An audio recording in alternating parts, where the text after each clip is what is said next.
That's how the rest of the song goes, guys. Anyway, hey guys, welcome to A Drink and a Theory.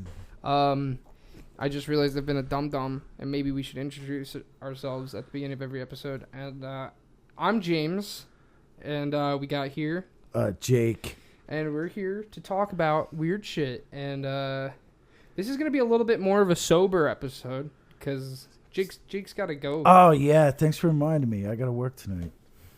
Jesus Christ, sorry. Yeah, so It really upset you with that one. we got to record this, and then I get to go to fucking work for 8 hours. Yeah, we usually have off, so we usually just kind of like, I usually let myself go a little bit. Yeah. You know, I usually have a couple of drinks, maybe 3, and and I got to drive, and it'll probably be like a fucking gauntlet out there. Gauntlet. Yeah, because it's the fucking Memorial Days. Oh yeah. It's probably looking. Dude, for... the cops are all over the place the past couple crazy. days. Dude, I went past Cherry's this morning. Yeah. Dude, they must have like been there making their game plan.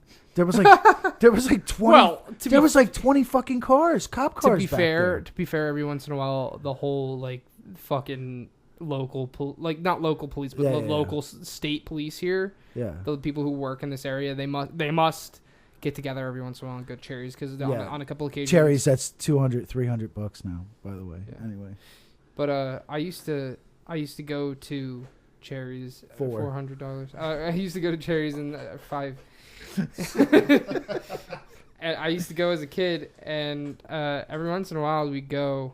Well, I mean, I still go, but whatever. Point is that we'd go, and then fucking like every once in a while, more often than not, if we went in the morning, you actually catch the cops there. Like they must be eating lunch or something like that. Well, I guess they eat too, you know. Yeah, for pigs. Wow. No, I'm kidding. Wow, that's fucked up. Whatever, man. I'm not anti-cop. Just letting anybody know. I was just kidding. Wow. So before you tune out. Blue lives matter, bro. Yeah, I got one of those big flags hanging out the back of my truck with a blue line on it. Yeah. No, you don't. He's right. I don't. All right. Well. All right. So what? We're gonna do Toy Box Killer. Yeah, man. We're gonna be talking about Toy Box Killer today. Yeah. This is the one I chose, and let me just say, this turned into something. I don't think we thought it was gonna turn into. At least I didn't think it was gonna turn into. It took us down.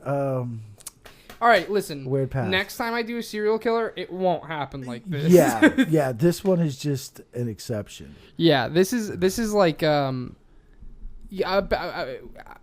we initially picked Toy Box Killer because back when I first started working with Jake, I think maybe a year in, maybe less than that. Like at one point, me and him listened to the Toy Box Killer transcripts. Somebody reading them. Yeah, which is real and bad. It's not funny, but it's funny real bad. Well, to be fair, I laughed.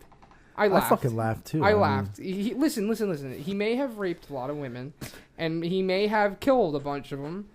But you know what, man? The way he said things were funny. Don't know what to tell you. Yeah. If a murderer said it this way to me, I'd fucking laugh. Oh my god. I'd laugh, and then he'd have to kill me on the fucking table. I'd be done. Oh shit. He'd have to kill me because I laughed at him. But before we go any further, we got the song. Oh yeah, our opening song this week. Yeah, man. Yeah. You got the info. You're a dick. The name of the song is Your Money for Nothing and Your Healthcare from Me. Who's the band? Or was that the band? No, that's the name of the song. Yeah, what's the song? What's the band name? Dicks and the Shakes. Dicks and the Shakes? Yeah, I don't know. They sound like a 50s band, honestly. That kind of sounds like sounds like something like something like your grandma would be like, "Oh, I love the Dicks and the Shakes back in the day." So that was. I keep moving away from the mic and I can hear it getting echoey because I'm a big fucking dumb idiot. Yeah, I don't. I don't know if I feel comfortable with the mic. I think I just gotta move it closer to me. Hold on, guys. I can move it, but we can keep talking while I'm doing. Yeah. And by the way, we got Fake Jaime Yeah. / Mike here. Yeah, we got And, we got Mike here, and then we got a special guest. Yeah, big time special guest. He's usually too busy for us, and he calls us gay a lot. Yeah. But he's here today, and his name is also Jake. Say hello, Jake. Hi. Yeah, he I'm just also said. gay. Oh wow, no homo. Yeah. So we're all over right now. Oh yeah. I got a little news here. I was gonna do a Nexium update about those sick fucks, but something else caught my attention. I'll get into that in a minute. Yeah. But I just wanted to let you know that Obama's Mr. and Mr. or Mr. and Mrs. Obama just Mr. and signed. Mrs. Michelle Hussein Obama. They just signed a big deal with Netflix. They're gonna produce some shows for the Netflix. That's fucking awesome. Yeah. And apparently their first show is going to be a show about Roseanne's neighbors, a black family that's more successful and richer than Roseanne's. Wait, really? No, that was a fucking joke, you dickbag. What the fuck? Fuck you, man. I was like, wait, is this for real? No. Wow. But that was awesome. Whatever, dude. Now I'm never gonna believe anything you say. Just like, well, why would you? Just like the time you told me about the Queen of England owning all that land. Oh, yeah, and you call me a dummy fucking liar? Yeah, because you're a big fucking liar. Now I know you're a liar. Now I know for a fact. Okay, so yeah, I was going to do a Nexium thing, but I scrapped that for something else. Because just this Thursday, I don't know if you're aware, you can actually go to the FBI site. What is it? FBI blah, blah, blah. I don't know. FBI website. Kidfuck. Every once in a while, it's called the FBI Vault. And every once in a while, they release unclassified shit. They're always doing it. It's like unclassified? Yeah, they unclassify shit and just declassify. Or yeah, declassify, whatever. Did I fuck that up? Yeah, well, it's called declassify. Okay, well okay, Kumi, fucking declassify. I would know. I work for the FBI. Okay, so they declassify stuff. And I'm Thursday, here to disinfo you. They declassified a bunch of papers on my favorite pedophile, Jeffrey Epstein. Oh, yeah, that guy. Yeah, and a lot of interesting shit. And I didn't realize when all that shit went down with Epstein and, like 20 charges of underage sex or sex with underage girls came up and blah, blah, blah. Mm-hmm. The guy who ran the FBI was this guy, Robert Mueller. Don't know if you ever heard of him. Wait, what does Mueller have to do with this? Mueller actually ran the FBI when Epstein was going through his legal issues. Well, anyway, in these papers, it came out that Epstein, he cut a plea deal with Mueller and the FBI. Okay. Oh! Yeah, and not a lot of people knew that. So Mueller's involved with this. Yeah, and that's why instead of Epstein getting charged with 20 counts of pedophilia, basically, because he slept with... He'd be like... he'd kind of get like toy box treatment under usual circumstances. Yeah. He'd be in like 200 years of 200 years. Apparently he cut a deal with Robert Mueller, and no one knows what for. He was actually... an FBI informant. Yeah, he turned. All right, yeah. But like the thing is like, what information? And that's why. What information are you gathering? Having a sex island with underage kids. And that's why he he only served. It makes you wonder: is it all just like a fucking? Is it all just like a fucking front? Is it just a front? He's not really an informant. He doesn't do any of that. It's just so that he can get the plea deal if he gets caught. None of this shit. It's so mind-boggling. Yeah. I mean, 20 counts, and they were pretty much thrown out from whatever he agreed to do. But the papers don't go any further to explain what he agreed to do. It was just pretty much said he's an FBI informant. He was cooperating with the FBI. Yeah. And that's why he only served. It was his get out of jail free card. Yeah, pretty much. Let's be real. It wasn't anything. He's not an FBI informant. It was his get out of jail free card. Yeah, because he only served 13 months. Yeah.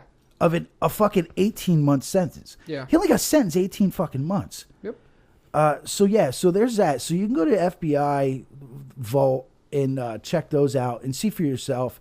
Take a look at them. There's a bunch of boring papers, a lot of names redacted, but then there's the one important paper that said he was working with them, and that's why a bunch of shit got dropped. Blah blah blah, and the NXIVM episode we did. Yeah. I said something. I got into Epstein. Yeah. And his little fuck island, his little orgy island. Yep. And I said he had ties to New Mexico. Yeah. But I didn't elaborate because I probably didn't know at the time. I know I didn't know at the time. Yeah. But we really didn't go any further with it. But I looked into it now. Okay. Apparently, Epstein, pedophile, fuckface, dildo bag. He owned this place out in New Mexico. It's called the Zorro. Zorro. Yeah. Zorro Ranch. It's in a place called Stanley, New Mexico. It's south of Santa Fe. And what is it? It's about an hour out of Santa Fe. And it's about 2 hours from this little weird town called Truth or Consequences. Which is important. Yeah. You guys are going to find out where this is going in a little bit. And he had bought that house from a former governor of New Mexico, Bruce King. He bought that house in 1993. Bruce King is also tied in with the Lolita Express. And also he was a big donor to Bill Richardson, who was also a New Mexico governor. You should have done your tongue twisters like I did. I didn't. Yeah. I was saying, what would a woodchuck chuck if a woodchuck could chuck wood? And so Richardson was part of the whole Lolita Express, Orgy Island, Fuck Palace, out there in New Mexico at the Zorro Ranch. They said, and when Epstein was going through his legal shit, there was a bunch of girls that said they were actually at the New Mexico ranch. Yeah. So yeah. So there's my little Epstein shit, which, amazingly enough, we're going to talk about this again in a little bit here. So. Yeah. But, all right, so you want to start the toy dick? Yeah. So we talked about it a couple minutes ago. We said we were going to do Toy Box Killer. His name is, let me pull up the Wikipedia page just so I can pull up like if I don't know any names here. Yeah, because there are a lot of names. Because for once I didn't do any notes because I listened to a whole bunch of shit and I remembered a lot of shit by heart. But there's some things I don't know and it's like the victims' names from heart. And I told you last night, you're all about these serial psychopath fucking murders, crazy whacks and shit. Yeah. So I didn't know how I would handle, because that's not my thing. Yeah. But this one ended up being your thing. This one became my thing. Let me fucking tell you. Yeah. After like 2 nights of listening to shit. Yeah. It all of a sudden, boof, it became my thing. Yeah. So I guess I should go in and say, like, basically, let's get through what this guy's story is surface level. Without getting into anything too crazy, we'll talk about who he was, what he did, how long he did it, assumedly. You know what I mean, the whole shebang. So, Toy Box Killer, his name is David Parker Ray. He was born in 1939. He was raised in a rather broken family. His father was a trucker.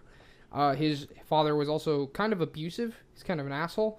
And if we're talking about this without addressing the conspiracies that we're going to fucking get into in a little bit, so let's just treat this like a serial killer for a second. That's typical of serial killers. If you don't know too much about serial killers, there's a lot of things that play into serial killers becoming serial killers, and it's like they were bullied a lot. A lot of the times they were like socially inept. They were abused as kids, like hardcore abused. They're usually sexually abused as kids. One factor that plays out in a lot of serial killers is that they piss the bed. Yeah, a lot of serial killers piss the bed. Huh? And they piss the bed for not like once, like they kept doing it up until their teenage years. Jake, you ever piss the bed? No, you never had a bedwetting. Well, I'm not gonna lie. Neither of my kids had a bedwetting problem. I'm not gonna lie. I don't know if you've ever done this because you've been alive for a while, but like wow, like 200 years or something. So like 2 years ago, dude. Like I remember I must have not peed before I went to bed. I didn't piss the bed. I didn't. Now Now, I was close though. Shit. I was really close. So I was dreaming, and I was in the dream. I went to the fucking bathroom. Happens to everybody. Yeah, I went to the bathroom, and then all of a sudden, I felt in reality me starting to release my bladder, and I woke up really fast, and I squirted a little bit, just a little. Psst. I was like, oh god, oh, I gotta go to the bathroom now. I think I'd rather talk about what took place in the toy box. This is very uncomfortable, dude. It's whatever. It's not like it's an embarrassing fact or anything like that, man. Whatever, it happens. Yeah. So yeah, man. I didn't expect that to happen. Like all I know is that I remember dreaming I was taking a piss, and then all of a sudden I started to piss in real life, and I had to like mega fucking react in time. Excuse me, by the way. But back on topic. Basically, those are a lot of the things that make a serial killer. The thing about David Parker Ray, that there's not a lot of information about his early life. The only thing we know is that his dad was abusive, and that his dad was a trucker, and his dad was a bit of a sex freak. Not with David Parker Ray. Yeah. But he was a sex freak, and he used to bring home like S&M fucking magazines, crazy weird magazines about like tying people up and torturing them sexually. Merry Christmas, whack it off, Johnny. Well, he didn't bring them home to him. It's like when you're a kid and you find your dad's porn stash. So it's like, yeah, which is pretty much what happened to David Parker Ray. So let's just say when he was a little boy, he started to let's say develop some ideas. Yeah. So that was bad. Into his teenage years, he was a 6'2" fucking teenager. So he was like kind of weirdly tall. He was also like a pizza face, like weird looking kid. Even though he was apparently by accounts, he wasn't a bad looking kid by any means. It's not like he was ugly, but apparently, it was like probably the 1940s, early 1950s. Yeah. So he was probably like, I don't know, he's probably got bullied a little bit, and it probably affected him psychologically because he was already weird. He was already like a weird kid in the head. So he went through high school like that, basically being like a weird little fucking weirdo. And I think he dropped out in 12th grade. What the fuck's the point of that, Yeah. You're about ready to fucking graduate. Don't drop out now. Yeah. But he apparently dropped out in 12th grade. So.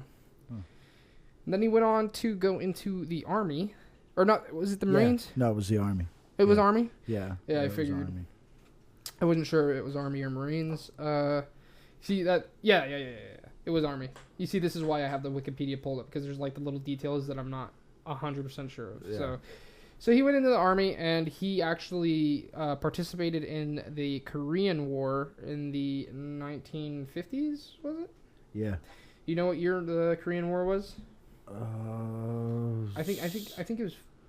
Was it late 50s? It was like late 50s. It was late 50s. No, right? it was early 50s, wasn't it? It was like 52. 51, 52, 53? Oh yeah, it ended in 53. Yeah. So that means he grew up in okay. So yeah, he went into the Army, and he was fucking in the Korean War, and he worked as a mechanic. And I guess that's where he learned how to become a mechanic, because he later worked for the government and the National Park Service to be a mechanic. Yeah. So apparently he was this top-notch mechanic too. Really? Yeah, that's what yeah. Yeah. Wait, he was really like a good mechanic? Yeah. Oh, okay. Phenomenal mechanic. Okay. Yeah. Oh, because the guy that I listened to said he was an idiot. Wow. Yeah, he said that David Parker Ray was probably low IQ. But yeah, I listened to that too, but I listened to some other people that said he was probably very high IQ. Well, I mean, looking at some of the stuff he made, that is pretty impressive. That would imply that he's a bit of an engineer. Oh yeah, a little bit. So, yeah, he got out with an honorable discharge. Yeah, and I couldn't find out why. Yeah. I couldn't find out why he got an honorable discharge. Yeah, no, there's no details on that. It's pretty weird when you Google information about this guy. I don't know. It's a lot of muck comes up, and it's very hard. It was very hard for me to find personal shit out about this guy. Yeah. Which is weird, because it's for serial killers. It's like a recent. It's one of the more serial killers. Is he a serial killer? I don't even know. That's to be honest with you, there's only 3 confirmed victims, and that's victims, not deaths. That's just victims. But he's pretty recent. But he's called a killer. He's called a killer. Yeah. And I don't think they have any confirmed deaths on him, which is weird. No, they don't. But he's considered a serial killer. Yeah. So but we'll go into the conspiracies later. I'm gonna bring this up later about what I told you last night while we were fucking working, which blew my fucking mind. Yeah. We both came to the same conclusion. I couldn't believe that when you said something, and because I already had the thought in the back of my head. Because you know me, I'm like fucking what's his name? Fucking Bravo. Eddie Bravo. I'm like Eddie fucking Bravo here in my. How do you know? Yeah. Have you ever seen a nuclear bomb go off? As soon as I started listening to some stuff, I was like, wait a minute. Where's Eddie Bravo? Yeah. Get Eddie Bravo on the case. Yeah, I started listening to stuff and I started coming to some weird conclusions, but we'll get into that later. I want to go over basically who this guy was. The surface level. We'll build the base here. I'm going to build the fucking base for you guys. Who is this guy? What would he do? So, yeah, he got You're going to erect the penis. Yeah, erect the penis here. This is foreplay. And then later we're going to put it in the vagina. So wow, foreplay. But no foreplay. I skip foreplay. Okay. I like to get rough and ready. Anyway, so yeah, so he got honorable discharge from the army. Nobody knows why, so that's a weird thing. Nobody can seem to pinpoint why. But after he came back, he came back in like about the mid-50s, and it's basically suspected that he's been it says span of crimes right here between 1950s and 1999. So he literally had like almost a 50-year run. Yeah, and certain people I listen to, they actually think his career, we'll call it, may have started in Korea. Yeah.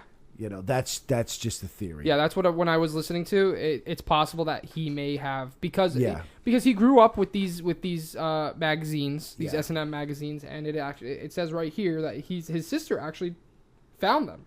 Yeah. And he was making drawings when he was a kid. Sadomasochistic drawings. Yeah. He was drawing this. Yeah. And then he's dropped into a country where there's whores all over. Wow. Well, that's what they were. Yeah, I know. I was going to say prostitution was readily available for American servicemen. Yeah. But yeah, let's just skip the whores. There were fucking whores everywhere. Yeah. So basically, it's very possible, and if he was as a kid, they say their unis go this way, not this way. Ew. I don't know. I seen it in a movie. I don't know. I don't even know what it means. Okay. I'm pretty sure that was racist. A little bit racist. Is it? Okay. I don't know. It was in a movie, okay? Don't hold it against me. I don't. All right, man. Whatever. You know what? You can live with that, man. Okay, I don't know. I never seen one close up. But okay, go ahead. Yeah. So he was in North Korea, not North Korea. He was in the Korean War. Whores readily available. Said whores again. I don't care because that's what they were. Sorry to say. Prostitutes, whores, they're synonymous. It's okay when you're actually talking about prostitutes and calling them whores because they're actually whores. That's like literally what they are. Yeah, that's the word. It's not like I'm calling like your average female a whore. So okay, we don't have to make excuses. I'm We're on podcast, no excuses. But power through. But yeah, he was demonstrating like some crazy like sexual fantasies before he was in the army. Yeah. And then he goes to fucking Korea. There's prostitutes all over. Are you going to really tell me right now that if you're having those fantasies that young and you're exercising them, you're going as far as to draw them? Yeah. You got to be. You got to be going forward. Yeah. I would think. It can only get worse unless you realize that it's degeneracy. Yeah. Like unless you realize that I don't want to like this. But that's the thing. It seemed like he wanted to like that stuff. Yeah. So he may have gone to Korea and started practicing some of this sadistic shit. I don't know if he killed anybody. He may not have killed anybody, but he may have been practicing on them. You know what I mean? So on a side note, an honorable discharge from the army can just be that your enlistment time is up. Oh, okay. Oh, is that okay. True? Okay. All so, right. Oh, okay. All right. Oh, so he might have just... He served his time, got out. That's okay. Possible. All right. I didn't know that. I thought he got discharged. Like maybe he got hurt, or you know, he sacrificed a fucking girl for some high general or something. You know, whatever. Yeah. So that, and then basically when he had gotten home, because there's 40 to 60 suspected victims. Yeah. 40 to 60 suspected victims. There's no confirmed victims here. Yeah. Only the 3 that survived. And when he got out, he was married, twice, I think. 3 times before. 3 times. 3 times before he was 30. Jesus. Yeah. And all 3 of them went bad. He actually had a kid with one of his former wives. One of the ones that he worked with. He actually, her name was Glenda Jean Ray. Her nickname was Jessie Ray. Yeah. So she worked with him. And he also had another kid that he named after him, named David Ray. And he actually turned out to be an evangelical. He became like a Christian. Wow. Yeah, and him and his father, they didn't not get along, but they didn't see eye to eye. So I could see fucking why. Yeah. David Parker Ray, like the dad, he was a little bit, putting aside the fact that he fucking potentially killed people. Yeah. He did indeed, though, like to quote unquote party. Yeah. And his son did not like to party. His son liked God. His son liked fucking reading the Bible. So anyway, so those were his 2 kids that I know about, because it says he only has 2 kids, but you know, whatever. Yeah, he had married 3 people, and it's suspected that this is when he was committing his crimes, after he came back from Korea. And fucking, this is where the shit gets weird. Like I said, there was 40 to 60 suspected victims. There was supposedly a lot of film being made of him torturing these women, and potential snuff film, defined as snuff film. And I don't know what the stipulations of what a snuff film is, but I'm pretty sure a snuff film requires somebody to die. Yeah. So that would mean that he had videos of him killing people. Yeah, and sexually abusing them and then killing them. If you go online and Google him, you can actually see images of his quote unquote toy box. Yeah. And you can actually see where the cameras are set up. I mean, there's cameras set up all over the fucking place. So, you know. Maybe I'll make that the image for SoundCloud, the toy box room. Yeah. I'm looking at it right now. And wow. the thing with that is definitely a fetish room. And wow. What I don't understand. Jesus Christ. This is. Are we getting into what we don't understand yet? No. No. I'm not quite done yet. Okay. I didn't get to how he got caught. Okay. Yeah. Basically. Yeah. So let's go to how he got. Basically, and he had his last victim. I forget her name. Forget what her name was. Vigil. Her name was Vigil. I think her name was. I'm trying to find it. Her full name. Cynthia Vigil was the one that got away. Cynthia Vigil was the last one that actually got away and got in a fight with Cindy Hindi. Okay, yeah. Cindy Hindi was his last wife. Yeah. So if you don't know who Cindy Hindi is, Cindy Hindi was David Parker Ray's last wife and his accomplice. Yeah, his accomplice. She helped. She helped get the girls. Yeah. And she liked to get dirty too. Yeah. Yes. And now Cindy Vigil. This was in 1999, by the way. Yeah. Okay. Cynthia Vigil. What about her? Cindy Vigil. Cynthia. Or Cynthia. Well, let's call her Cindy. Well, there's two. There's two Cindys. There's a Cindy Hindi. Call her Vigil. Cindy Hindi. What the fuck? Yeah, I don't know. It's a very. My name's Cindy Hindi. Cindy Hindi. I like going down to the local store and getting drunk. Okay, so Cynthia. Yeah, but call her Vigil. Okay, Vigil. Yeah. Okay, Vigil. Mm-hmm. Okay, she escaped in '99, right? That was his last victim that got away. There's a loud ass car. That was his last victim that got away. Yeah. How old was she? Does it say how old? 27? I'm checking right now. 25, 27? It doesn't say. I'm pretty sure she was 25. She was in her 20s. She was in her 20s. Yeah, she was 25 or 27. I'm fairly certain. Because you're going to go through the 3 victims that got away or that got released or whatever. Yeah. They were all in their mid to late 20s. Yeah, all the ones that got away. Yes. So that was the one girl who was into meth. I forget her name. I can't remember off the top of my head. The one with the tattoo, the one with the swan tattoo. Her name was Kelly Garrett. The one that we were just talking about was Vigil, and I can't find the other one. And Kelly Garrett with the swan tattoo. Yeah, okay. Angelica Montano. That was. Oh yeah, Montano. That's it. It was Angelica Montano, and she was 27. Montano. Because Montano. Kelly Garrett was also in her 20s. Yeah, Montano was the oldest. I actually think she was 19 when they got her. When they got her in 1996, she might have been 19. I think. Who? Kelly Garrett. Oh, Garrett. The one with the swan tattoo. Okay. Yeah. She might have been 19. I don't take my word for that, guys. And I'm pretty sure the other one was 25. Yeah. I just want to keep track of these names. Angelica Montano was definitely 27, and I think Vigil might have been 25. I just want to keep track of the ages because the age becomes that's relevant later. The age we're coming to the towards the end here a little bit on how he got caught, because like I said, I just want to lay the base, and this shit is not what this isn't what the important part is.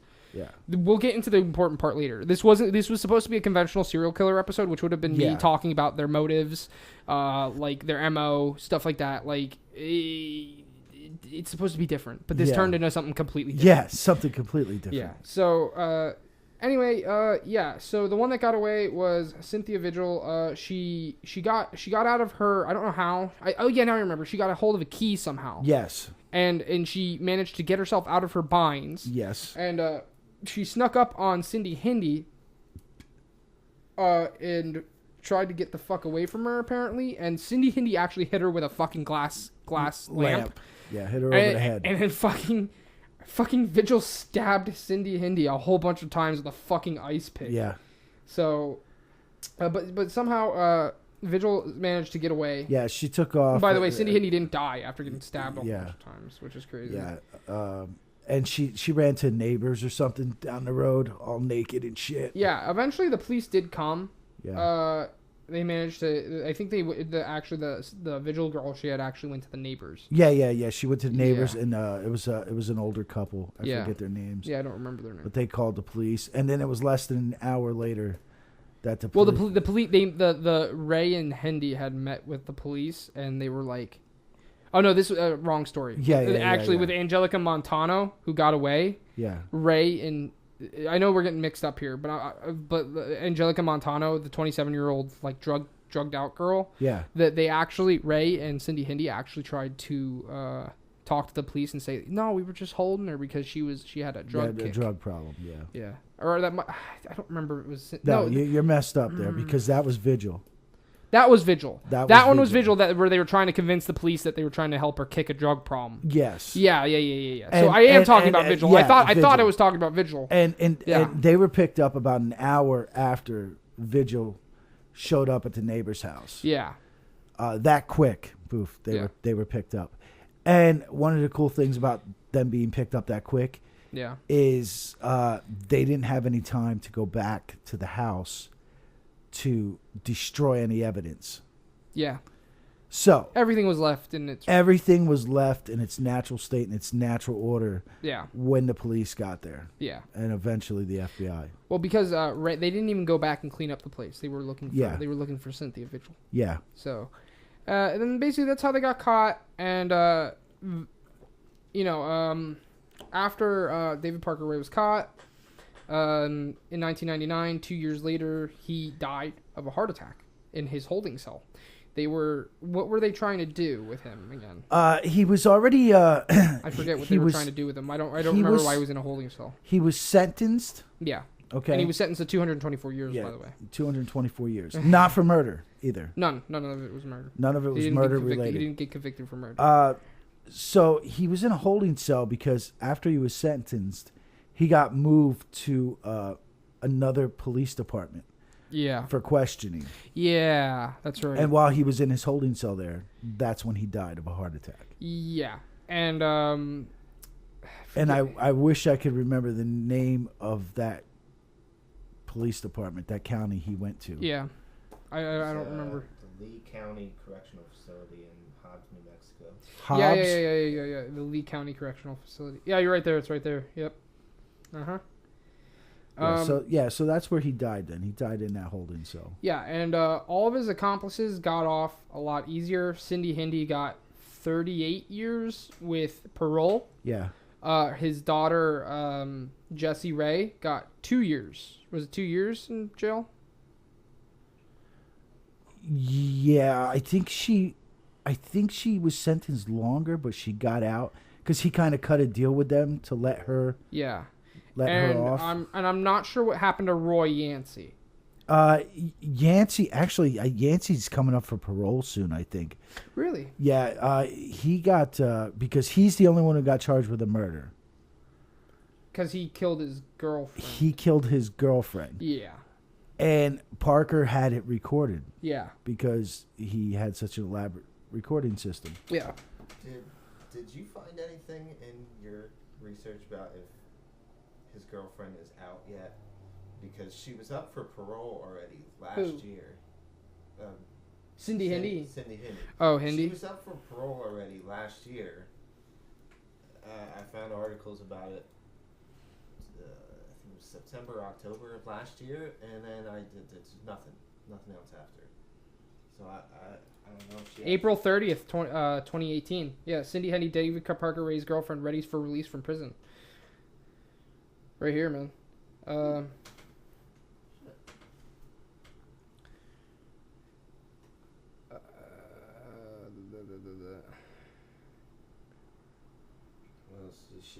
She can now submit a plan where she will live when she is released. So she's planning, at least trying to get released sometime soon. Yeah. That Hobbs where he got shipped. Yeah. That's weird because that's like halfway across the state.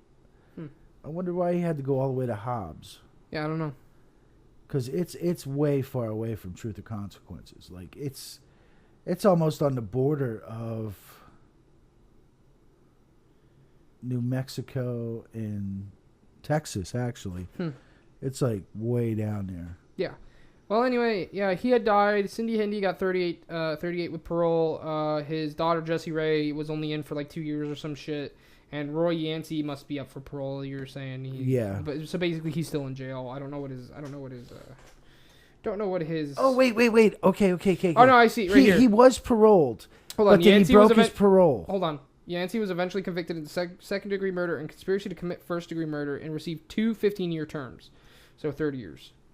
Yeah, and I'm pretty sure he did get paroled, but he fucked up his parole, and he had to go back to serve the rest of his time. I think I heard someone say that. So he's got a 30-year sentence. Okay, so Roy Yancey got a 30-year sentence, and that's what happened to the whole crew there. Yeah. So David Parker Ray died. Cindy Hindi, 38 parole. Jessie Ray, 2 years. Roy Yancey, 30 years. And that's where basically the story ends. Literally. There's there's really no interviews, at least not a lot. There's not a lot of substantial information. There's nothing. For a serial killer with no actual confirmed kills in a supposed humongous list, in a supposed massive career here, there's nothing. And it seems like he's almost fallen off the map. It's like he's a little bit. If you're into serial killers, he's a little bit of a gem. Yeah, he's a gem. He's a hidden gem. And it's weird because most serial killers, you have, so many books, so many movies, and you have a cult following. And a cult following. And there's nothing for this guy. There is actually one book out there on him. It's by a guy named James Fielder. It's called Slow Death. Yeah. And it's all about the story, which I listened to a bunch of audio. I didn't listen to the whole audio book. Yeah. But I listened to quite a bit of the book on audio. Yeah. And it pretty much tells the story, and it tells it really good. And there's so much noise outside right now. Whatever. Yeah, I know. And it tells the story really good, and it's a great, I would say if you're into this guy, go read it because there's not many things out there on him. Yeah. So. Yeah, but we basically laid out laid out the whole shebang here. We're 40 minutes in already talking about this. Yeah. So we got the important part out the way. So now you know basically who David Parker Ray is. You know his accomplices, and you know the 3 victims that got away. The 3 victims being Vigil, Cynthia Vigil, who was the last one, Angelica Montano, who was 27, and I think she might have been before Kelly Garrett. And Kelly Garrett was the one with the swan tattoo who didn't remember anything. And we'll talk about her case. Yeah. Because it's important. Mm-hmm. It's a little bit important later. But the short of it is that Kelly Garrett there, they actually came to her. The FBI came to her because they saw her ankle on a video. She had a tattoo. Yeah. And then a family member saw it on the news and then contacted her daughter, not her daughter. It was a relative who lived in Truth and Consequences, who was Kelly Garrett, who had the swan tattoo. Yeah. And she was like, huh. And then they showed her the tape, and she was like, oh, fuck, I remember everything now. Yeah. Yeah. And the ironic thing about that is she was one of the last. She was towards the end. 1996, yeah. Yeah, she was within the last 4 years. Yeah, she was towards the end there. Yeah. And so she's the only one that had video on? Yeah. Like... Yeah, there's no video of Angelica Montano and Cynthia Vigil. Well, that's what they said. Well, none that's available, or not, by not available, I mean there's no mention. Yeah. Whereas the Kelly Garrett one, that one was mentioned. There's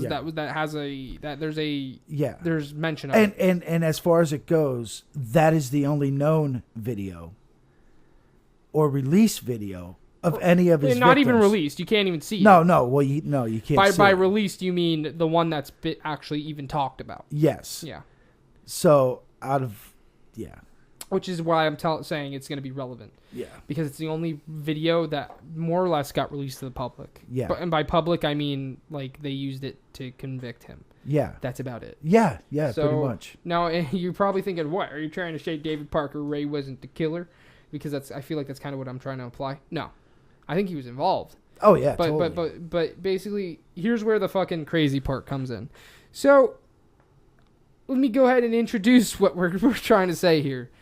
So, with this whole NXIVM thing going on, and we're finding out more about Epstein and his ties to New Mexico. If you recall what we were just fucking talking about, he had ties in New Mexico, and basically, David Parker Ray mentioned in some of his transcripts that he holds parties, and parties in his little sex trailer, and which you can find the transcripts. Yeah, you can find people reading them. Yeah, and they're all over the place. You can find them all over. Basically, what had happened was, or assumedly what happened was, is that he was holding these parties. He had people. Who the fuck are these people? First off, yeah. So who the fuck are these people? So he's having people come to his fucking sex trailer. And not just watch him do it, because I came to find out while listening to the documentary that David Parker Ray had fucking instructions written on some of his sex tools, like how to use them. Yeah. Why the fuck does the guy who uses the sex tools? Not only that, he had a big poster board in the trailer. Yeah, it gave specific instructions on how to deal with a female that will do anything to escape. Yeah. And it was a list of things you should not like a checklist. It was a checklist. Yeah. She's going to say this. Don't listen to it. She's going to say this. Don't listen to it. Basically, there were instructions all over the place on how to handle these women. Yeah. And why the fuck would the guy who's doing it for 50 some odd years need fucking instructions? Yeah, he doesn't need the instructions. No. That's because he's not just hosting a party where he's showing his sex fetish. He's fucking having people do it. And it's even said that he had like satanic like cult shit written all over his trailer. Yeah. So and this is where it all plays into each other, man. Yeah. They said in the trailer he actually had a fucking a black cloak. Oh yeah, really? A black and I believe a red cloak. In the trailer with some kind of fucked up hat. Wow. There was no mask. I didn't hear anything about mask. I didn't know that. Yeah. I didn't know that part. Actually, in some of the pictures you can find online of the trailer, you can see hanging from the wall the cloaks. Wow.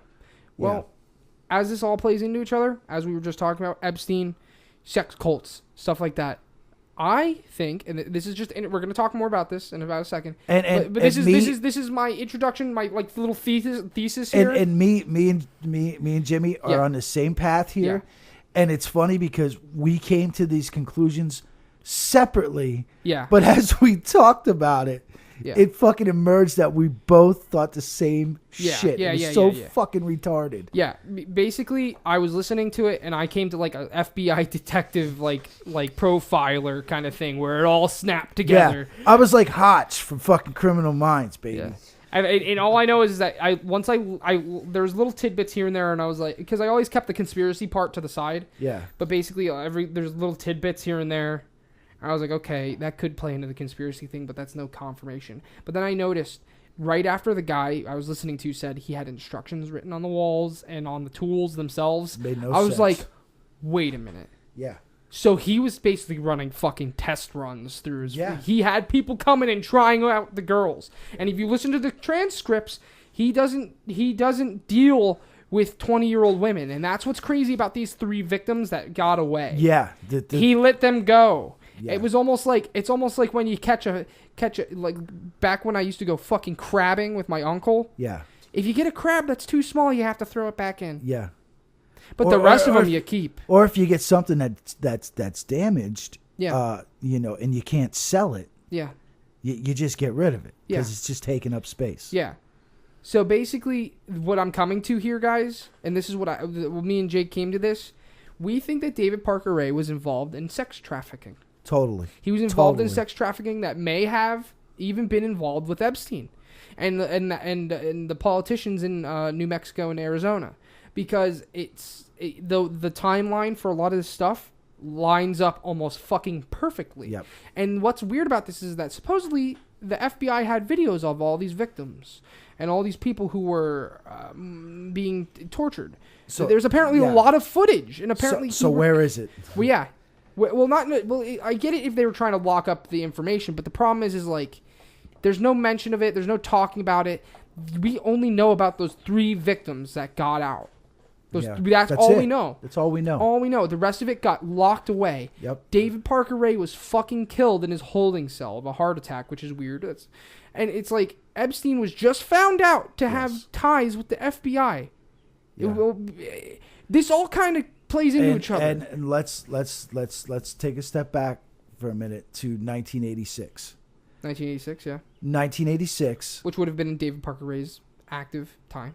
1986. Yep. The FBI actually opened up a case, an investigation. Yeah. On David Parker Ray. Oh yeah. For what he was accused of doing. Yeah. Sex trafficking, murder, and rape and torture. Yeah. After a year-long investigation, the FBI concluded that there was nothing there, and they moved on. And they dropped it. This was in 1986. Yeah. And once again, the FBI. I don't think they dropped the ball. I think they purposely brushed it under the rug, man. That's what I think too. Because I don't know if we've seen pictures of the section. There's not much to hide. There's not much to hide. There's no way you went to that property. You're like, yeah, there's nothing here. Yeah. Yeah. If the FBI went and seen what was there, they maybe would have been like, this is fucking weird shit you got here, man. And then once it actually went down, there's no way an FBI agent went there and then was like, you know what, I don't think anything's going on here. And actually, once it went down in the late 90s, the local police went in there. Yeah.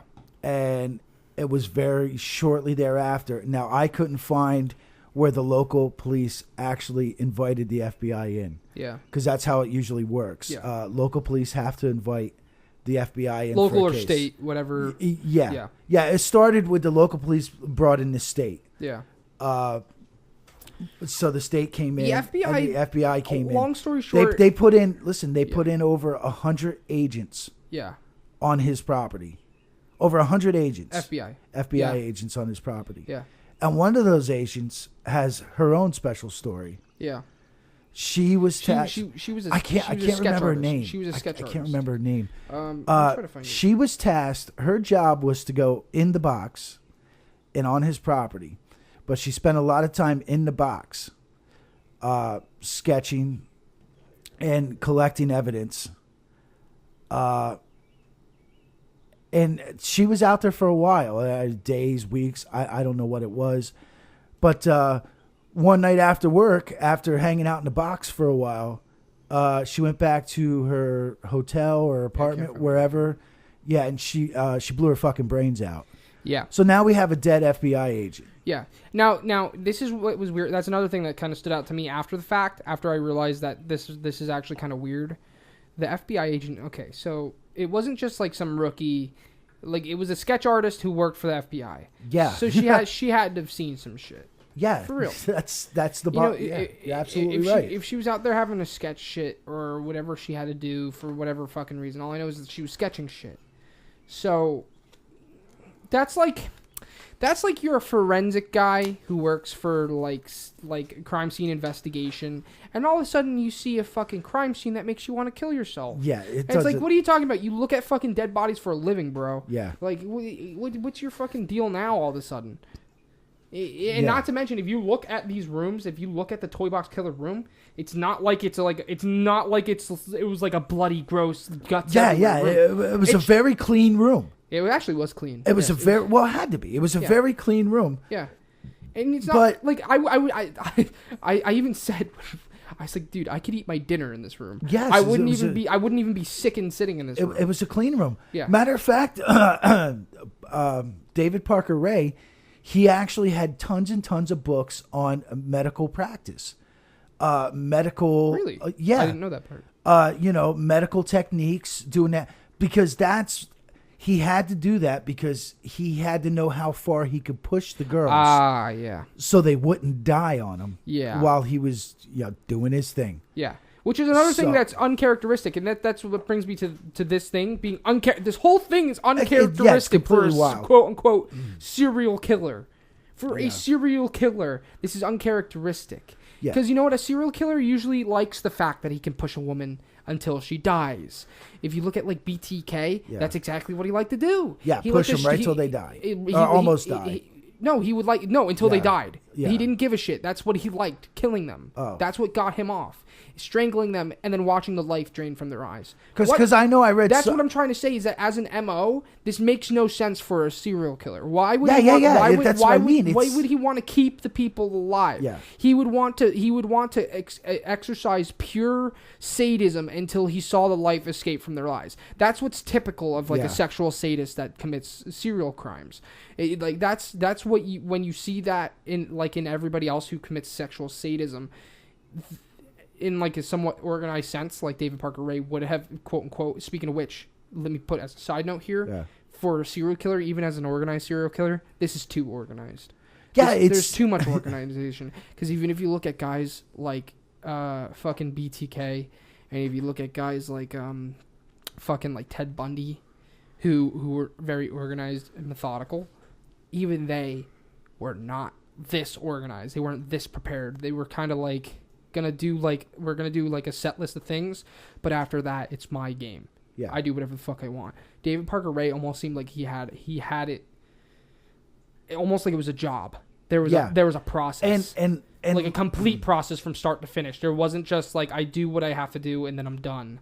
Kind of thing. It was because what I've come to notice about serial killers is that even if they're organized, there comes a point where they just kind of do. Yeah, they just kind of do. And later on here, we're gonna play a little bit of that. The David Parker Ray. Yeah. The transcript. Yeah, we got to be real careful with that though. I got a video we're gonna use. Why do we have to be careful? Because a lot of those videos out there, are people that have their own shit. They're actually reading the transcripts. Yeah. But I found an off the wall one I think we'll be okay with. Okay. So, but yeah, we're going to play some of that. But I just want to give you a little thing here. when he would play, he would get his victim, right? Yeah. The victim would be knocked out. Yeah. He'd bring the victim back to the house, back to the box, wherever. They'd all already be chained up, naked, blah, blah, blah. And when they came to, the first thing he would do is he'd play this audio recording for them. Yeah. And basically the audio recording said, this is what I'm going to do. And it was a pretty long recording. Yeah. But basically, he laid out exactly what he was going to do. And some of the things that he said in that audio contradicted these 3 women here. Yeah. The ones that got away. Like the age. Which was weird because you know what time that audio was recorded too? When? It's 1993. That was the last time that was his update. Yeah. So that's not too long after. So, you know, what happened in the span of 3 years? You know? So, and in that audio, he basically says, I'm going to perfect you to be the perfect sex slave. Yeah. That's basically what he's saying. I'm going to make you to be the perfect sex slave. Yeah. And then he says, he also talks about how he's very skilled in brainwashing. Yeah. And did he talk about hypnosis too? Well, in the drugs that he used, I'll tell you what the mixture is right now. He said used sodium pentothal and phenobarbital. Yeah. So now he basically said, I'm going to make you the perfect sex slave, and I'm going to erase your fucking memory. Yeah. And you're not going to remember a thing. Yeah. What does that sound like? Yeah. If you guys know anything about conspiracy theories, it sounds a little weird, doesn't it? Yeah. It's MK Ultra. Yeah. And if you don't know what that is, look it up real quick. Yeah. And you'll get a rundown, basically what they did. Yeah. So and that was a government run thing, by the way, guys. Go look that up, MK Ultra. If you're listening right now, go maybe pause the podcast for a second. Go and hit your Google and look up MK Ultra. So then come back. Just like you, it's my belief that he was in a business, and he was taking young girls, making them sex slaves. Yep. Selling them to the highest bidder. Yep. How much cash did he have on hand? He had $1 million. He had about $1 million on hand. You had about $1 million on hand. On hand. It was they found like a duffel bag or some shit with $1 million cash. Yeah. Cash. Yeah. Cash. Not and this is a guy who's just a fucking mechanic. Dirty money. It was dirty money. Yeah, absolutely right. Yeah. So, dude, there's so many questions about this, and you said it that there's probably these theories out there before about something like this. I haven't seen all serial killers have a conspiracy theory. If there's a serial killer, people think that they're involved in some sort of MK Ultra thing. It's like even with like for example, like a lot of people like to look at Charles Manson and be like, oh, he worked for the government. He did indeed go to a jail where they experimented MK Ultra on him. He was definitely MK Ultra. So, but I don't think he was like working for the government or anything. You know what I mean? I think he was just MK Ultra. And so, listen, our podcast numbers are kind of iffy. We're just starting, blah blah blah. Yeah. But our NXIVM episode, okay, that has been our most hit episode. Yeah. Okay, so.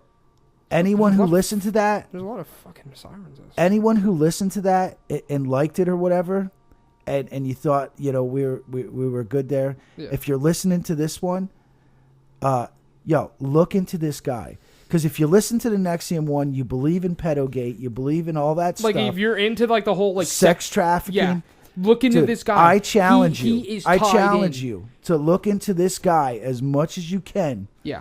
And see if you can tie him into all the bullshit that's going on now. He's especially tied in, now that because you mentioned it to me last night, he is especially tied in with Epstein and the Arizona and fucking New Mexico fucking politicians, where like to a degree that's kind of weird. Which dude? And you said that Epstein lived about 2 hours away from Truth and Consequences. Yeah, he bought a ranch up there in Stanley. There was the Zorro Ranch. Yeah, the Zorro. It was ranch. only 2 hours away. Only 2 hours away from Elephant Butte, which is where fucking David Parker Ray operated in Elephant Butte, New Mexico, near Truth and Consequences. Yeah, and that's how close. And we already know now. We know right now that Epstein was involved in sex trafficking of young women. Yeah, in their teenage years. And there was actually women that were in his legal case that confirmed that they were at his ranch in New Mexico, which is only 2 hours from. Yeah. So I mean, it makes me wonder how many. It may seem like a stretch. It's not a stretch. It's not even a stretch because that's 2 hours away. In New Mexico, that's 2 hours away. Truth and Consequences in the middle of fucking nowhere. It's like a Dust Bowl area, man. Yeah.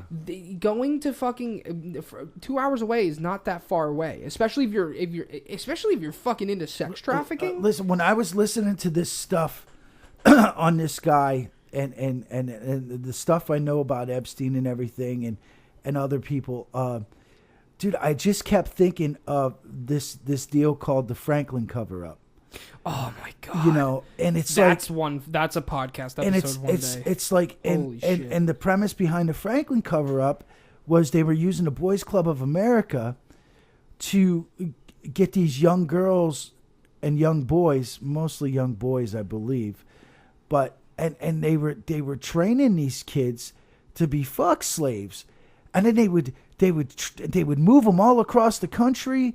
Keep them that's in across training. The country, not just 2 hours away. That's all across the country. And basically, it still all led back to Washington D.C. Mm-hmm.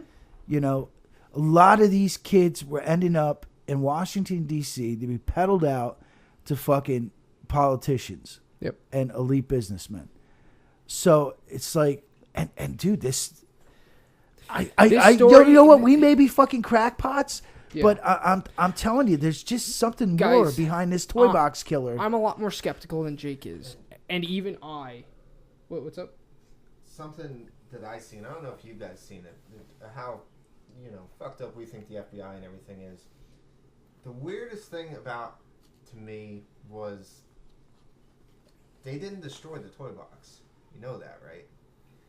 That trailer sits in an FBI lockup yard in Albuquerque, New Mexico. Wow. Get the fuck Do you know what out. you know what's weird about that too? You know what they did with Jeffrey Dahmer's apartment, right? They fucking demolished it. When they find cases like that were supposedly like massive death pits like that, they usually fucking destroy them. Every fucking killer's thing is gone. You don't get to see anything. I mean, like if you look at Ed Gein, I think some of Ed Gein's his trailer's in a lockup. Yeah. And his actual house is still there too. It's for sale. I've seen. Nobody buys it, but it's for sale. Well, I know that some serial killers shit are kept as mementos. Weirdly enough, like I know some of Ed Gein's furniture. You know who Ed Gein is? Yeah. You know that some of that fucked up furniture I've seen of like the skin couches and shit. They're in museums, aren't they? Yeah, they're in museums, but some of that shit's usually kept, but the whole fucking shebang, and then it's kept by the FBI. Why? I don't know what that could possibly tie into, but that's still just weird in and of itself. But that's pretty much it, guys. Well, I'm not done yet, but like I'm just saying, like if you look at this whole picture and if you tie in Epstein and the timelines and this whole fucking shebang, this all kind of fucking ties into each other in a weirdly convenient way. And as Jake, as you know, man, I can be a bit of a skeptic. Yeah, big time. Big time. If something's presented to me, I don't just straight up believe it. Yeah. I will usually think about it logically first. I was listening to this. Me, on the other hand, I'm like, fuck it. Yeah. I'm going to dive in. Yeah, this shit. Yeah, the fucking Earth's flat. You know? But it'll take... Have you ever seen the Earth? It'll take me a while to be like, wow, I was fucking retarded. This shit ain't flat. It's round as a motherfucker. Yeah.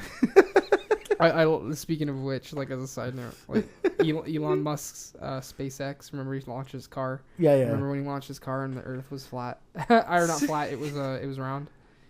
Remember the pictures? Yeah. Of him launching from it was pretty far away from Earth and it was fucking round. Yeah. Fucking idiot flat earthers. I'm sorry, guys. Wow. I'm sorry if you're a flat earther. I'm sorry, dude. Just look at the fucking SpaceX pictures. Yeah, dude. we're a pancake and the other fucking 9 swelled up. What the fuck? But yeah. So this whole thing's weird. Everything that ties into it is strange. All I know is that as I was looking into it, and you were feeding me information about Epstein that was related to this. Yeah. The more I was like, "There's no way." If Epstein was in the business of sex trafficking, there's no way he wasn't somehow involved with this guy, or at least, you know what I think about fucking David Parker Ray? I don't think he worked for the government, and I don't think he worked for the FBI per se. I just think he was involved in dirty business. Yeah, he was a freelancer. Yeah, well, I think he was involved with the fucking dirty business. Yeah, and I think he And I think, why else would you hold shows for fucking people? Yeah. Other than to showcase, like, Yeah. hey, you want to buy this girl? And that you want to buy this girl? And that's in the book. And it's that like, book why I else mentioned. would he have fucking $1 million on hand? Yeah, it's and fucking $1 million think, cash, dude. And it's like, put this into perspective. He built that house in Truth or Consequences or whatever, Elephant Butte there. Yeah. He built that house and he built that trailer there. He spent over $100,000 on that whole shit. Yeah. Well over. So the guy and he wasn't rich. No. He was he was from the fucking army. First thing first.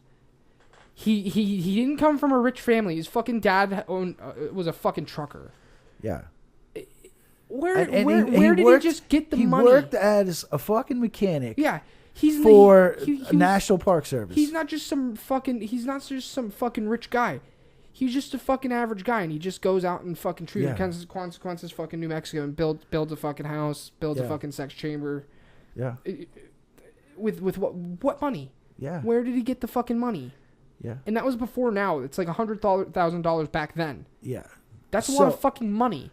So the red flags for me that said this doesn't seem normal was first of all the dead FBI agent. Well, there's that got me. Then what got me was the 3 victims that got his ass caught, basically. That's the big one, honestly. Because of their age. Yeah. You know. Yeah. And I didn't tell you this. You can actually go on the FBI thing there because they have like cold case stuff and blah blah blah. You can go on there. I forget how I'm looking at. I forget how I found it, actually. But you can actually see 402 pieces of evidence the FBI has from him. Okay, yeah, and what it is, it's creepy as fuck because I looked through all of it. Yeah, what it is, it's jewelry, outfits, underwear. Yeah, dude. It's fucking creepy. Matter of fact, the FBI put it out there to say if anyone knows any of this stuff, contact the FBI, blah, blah, blah. Okay? And it's fucking creepy, dude. It's creepy. I looked through all the fucking pictures. A lot of jewelry, a lot of underwear. Yeah.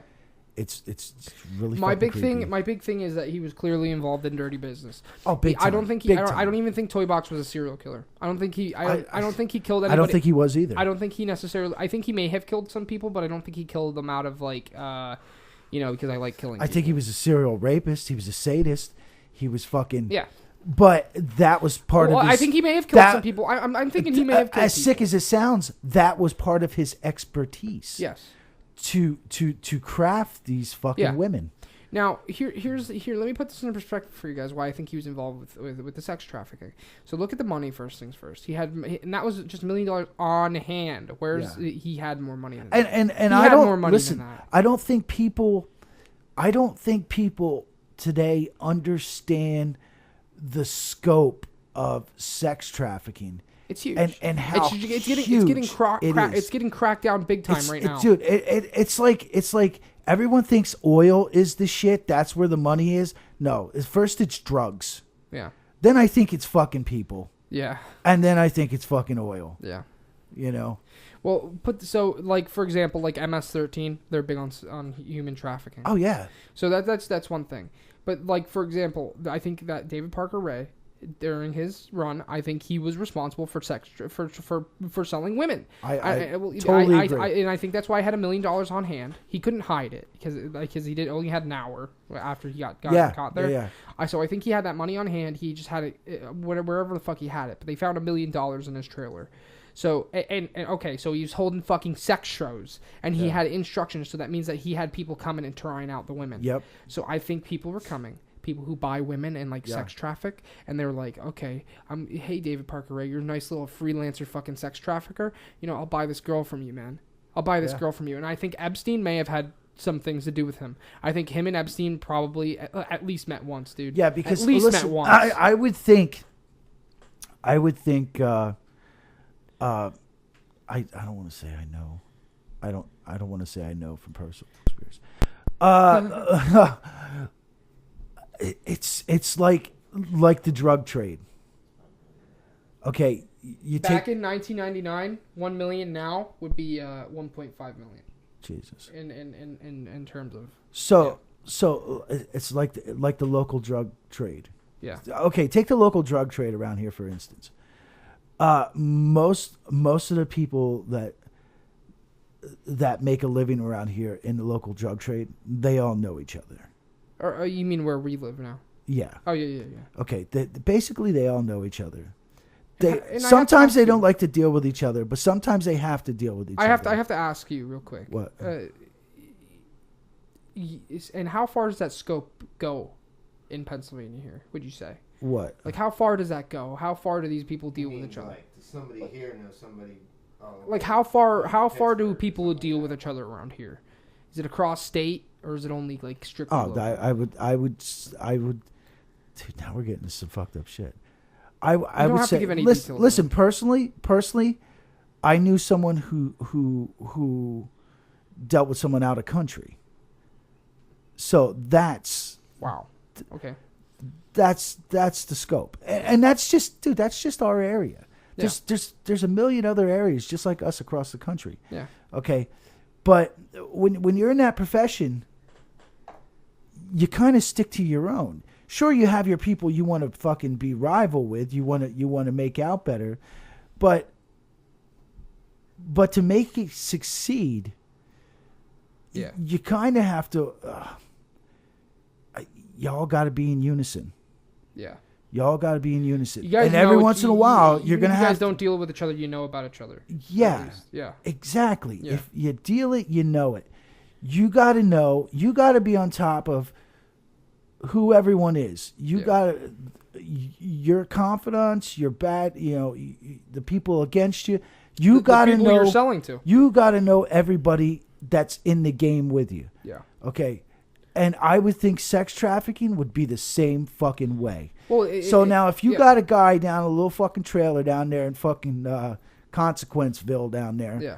Okay. And you know he's running sex trafficking. And you know he's running sex trafficking. You got to know he's down there running sex trafficking. Yeah. Okay. And I'm sure he knew. Being only 2 hours away? He knew guys. In New Mexico? He knew guys 2 hours away running sex trafficking. Yeah. So it's almost like a sick fucking group. Yeah. And when was Epstein operating again? It was early 90s as well? Before he went to Epstein Island? Well, yeah, he would have been all through the 90s there. Yeah. And this joint out here in New Mexico, that's not the only place he had. I mean, fuck, he had a joint in New Mexico. He had one or two in New York. He had Epstein's Island. He had one in France. He had property somewhere else too, and I can't remember. But I mean, the guy was set up. I mean, so he would have been like the sex trafficking lord.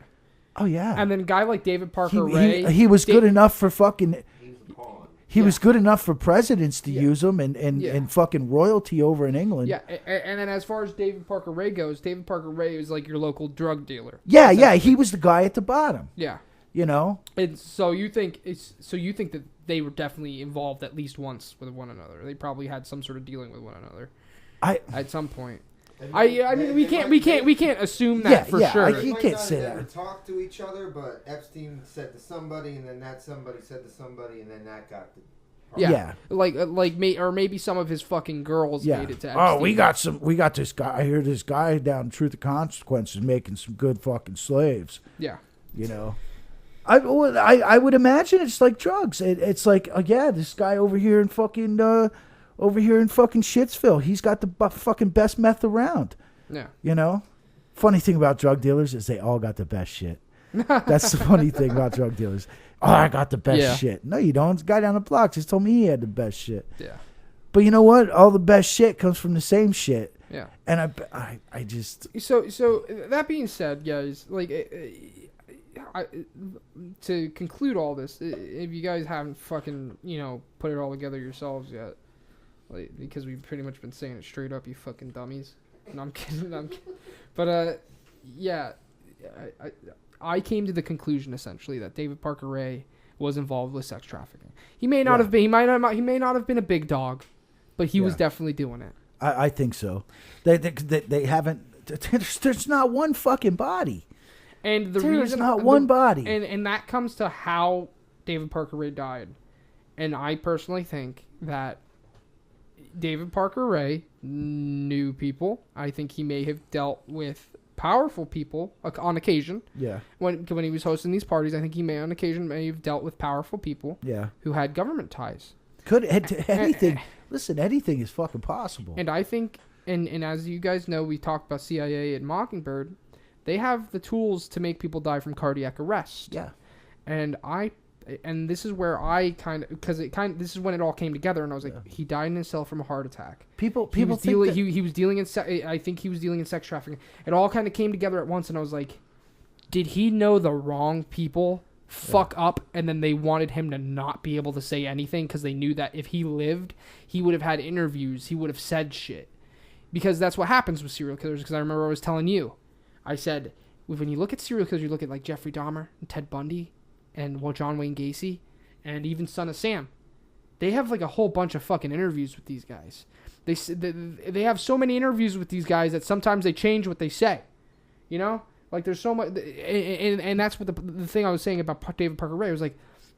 Did they realize that they set this guy up to look like a serial killer, and they're like, okay, now press are gonna want to talk to this guy. People are going to want to make documentaries about this guy. They're going to want him to talk. They're going to want accounts from the person who did it.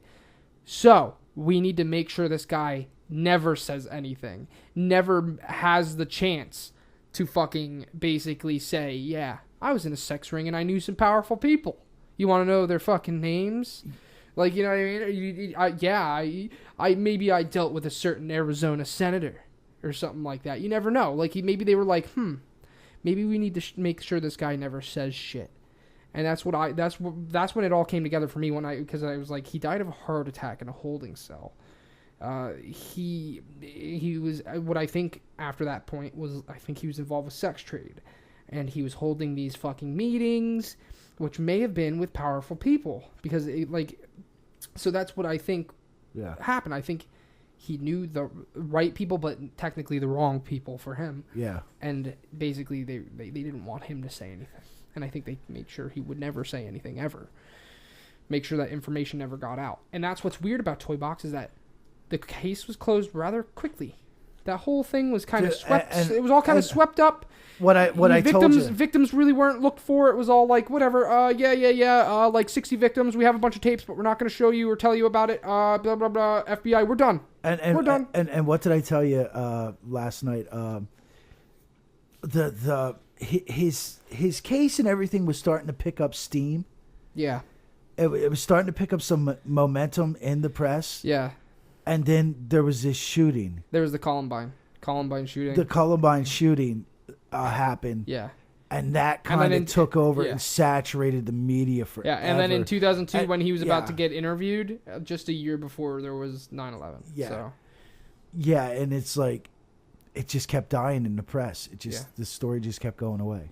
Or no, we're not trying to say like 9/11. No. We're not trying to say 9/11 happened to cover up the fucking sex. No. No. I'm just it was just saying, unlucky. It was unlucky. Unlucky circumstances. Yeah. And I'm just saying those stories, they saturated the press. So it's like, when that happens, other stories kind of get tossed aside because you got 24-hour news coverage on said thing that just happened. Yeah. So I ain't got no David Parker Ray 9/11 fucking conspiracy. But okay. Yeah. No, that would be not yet. That would be not yet. That would be. I'm looking into it. I don't think that would be really superfluous, dude. That would be really useless. Like, let's go fucking crash a plane into the fucking Twin Towers, dude, to cover up this fucking sex trafficking story. Yeah. No, I think it was just an unlucky circumstance. I think Columbine happened, and then I think 9/11 happened, and then people just kind of forgot who Toy Box was. So I like I said, I challenge all these people. I follow someone. Well, our podcast follows someone on Twitter. I'm hoping she listened to our Nexium. I'm pretty sure she might have because maybe she was passing it around like crazy. Yeah. Her name is Danielle Blumenthal. Yeah. at Dr. Danielle. Are we gonna talk, all right, but speaking of which, real quick, are we gonna play that clip and talk about? Yeah. But I just want to say. All right. Well, we're gonna mention this chick, but we're not quite done yet. But we're gonna be finishing up soon. Once we talk about the ages and shit like that, then maybe we'll be starting to finish up. Yeah. But we wanted to mention because I didn't want to make you guys think that we were done yet. Yeah. Because it kind of seemed like we finished off. No. I just want to throw out there because we have one more thing to address. So. This Danielle Blumenthal on Twitter, you can find her at Dr. Danielle. Yeah. She gets a little political. She is so on top of human trafficking with stuff she reports and stuff she does. And I follow her like crazy and I read all her shit. Someone like her, I'm telling you, just take a couple minutes and look into this David Parker Ray thing. And look at Epstein. And see if he, see what you think if he was involved in human trafficking. Yeah. Because if you really dive into his story, it doesn't make sense. It just does not make sense. But so check her out too. All right, now what are we talking about? Well, let's finish it up on the last big thing here. Let's talk about the ages of the 3 women that got away, and let's talk about the clip. The audio transcript thing. Yeah. Now, David Parker Ray, he would play a clip. I think how long was it? It was 11 pages worth. It was like a. Dude, it's 11 pages worth of. It's way too long. The fucking thing's like 45 minutes long. Yeah, we're not gonna play the whole thing, but we're gonna play a certain part. That's we'll play the beginning. About sums it up because once you get past the beginning, it's just him kind of having fun with himself. I think. Yeah, him just talking about what he likes to do, really. But he says some stuff in there. That makes it sound like he's a sex trafficker, and because he literally says, "I have friends that come and watch and sometimes do stuff," and I also, and he also talks about the kind of women that he draws in, and pay attention, because how old were those 3 women? Can you tell me their ages, those 3 women? The 3 women were 25. You said the other one? I think the one in 1996, she might have been 19 at the time, I think. Yeah, you think she was 19, but that Montana? Yeah, she said 27. She was 27. Yeah. Now... And she was a mother. She was a mother, too. According to David Parker Ray, she's like a granny. Yeah. Okay. She's way too old for this little thing. Yeah, but you listen to the audio, listen to the fucking audio, and pick out what kind of women does he like. He says it. He says what kind of women he likes, and once you hear about what kind of women he likes, you start to realize that, those 3 women that got away. I wonder if he did voluntarily let them go. Yeah, but he did. You start. Well, 2 of them. The one escaped. Yeah. But I think he would have let her go anyway, based on her age. But that's besides the point. You'll hear it. Go ahead and play it, man. Yeah. I'm just gonna play the beginning of the audio. That's pretty much where he brings them in as soon as they wake up, and he says what's gonna happen to them. That's all I'm playing because it gets really fucking bad. Like, not that I mind playing it. It's just it's just long as fuck. It's long. It's long as fuck, and he likes to. He's like, I like to let my dog fuck you. Yeah. And then I like to fuck your ass. Yeah. He's like, what the? You're like, so he's just describing like he likes to do. Yeah. He likes to listen to himself fucking talk. So. Yeah. All right. Go ahead. Hello there, bitch. Are you comfortable right now? I doubt it. Wrists and ankles chained, gagged, probably blindfolded. You are disoriented and scared, too, I would imagine. Perfectly normal under the circumstances. For a little while, at least, you need to get your shit together and listen to this tape. It is very relevant to your situation. I'm going to tell you, in detail, why you have been kidnapped and what's going to happen to you and how long you'll be here. I don't know the details of your capture because this tape is being created July 23rd, 1993, as a general advisory tape for future female captives. The information I'm going to give you is based on my experience dealing with captives over a period of several years. If, at a future date, there are any major changes in our procedures, the tape will be upgraded. Now, you are obviously here against your will, totally helpless, don't know where you're at, don't know what's going to happen to you. You're very scared or very pissed off. I'm sure that you've already tried to get your wrists and ankles loose and know that you can't. Now, you're going to wait and see what's going to happen next. You probably think you're going to be raped, and you're fucking sure right about that. Our primary interest is in what's between your legs. You'll be raped thoroughly and repeatedly, in every hole you've got, because basically you've been snatched and brought here for us to train and use as a sex slave. Sound kind of far out? Well, I suppose it is to the uninitiated, but we do it all the time. It's going to take a lot of adjustment on your part, and you're not going to like it a fucking bit, but I don't give a big rat's ass about that. It's not like you're going to have any choice about the matter. You've been taken by force, and you're going to be kept and used by force. What all this amounts to is that you're going to be kept naked and chained up like an animal to be used and abused anytime we want to, any way that we want to. And you might as well start getting used to it, because you're going to be kept here and used until such time as we get tired of fucking around with you. And we will, eventually. In a month or 2, maybe 3. It's no big deal. My lady friend and I have been keeping sex slaves for years. We both have kinky hang-ups involving rape, dungeon games, etc. We found that it is extremely convenient to keep 1 or 2 female captives available constantly to satisfy our particular needs. We are very selective when we snatch a girl to use for these purposes. It goes without saying that you have a fine body and you're probably young, maybe very young. Because for our purposes, we snatch girls in the early to mid-teens, sexually developed but still small-bodied, scared shitless, easy to handle and easy to train. And they usually have tight little pussies and assholes. They make perfect slaves. Anytime that we go on a hunting trip, if we can't find a little teenager, we usually start hitting the gay bars looking for a well-built, big-tittied lesbian. I thoroughly enjoy raping and screwing around with lesbians, and there's not as much danger of them carrying a sexually transmitted disease. And I don't like using condoms. Also, even though they're a little older, unless they've been playing with dildos a lot, they still have tight holes between their legs, like the younger girls. If we can't find a lesbian that we want, we snatch anything that is young, clean, and well-built. We very seldom come back empty-handed, because there's plenty of bitches out there to choose from.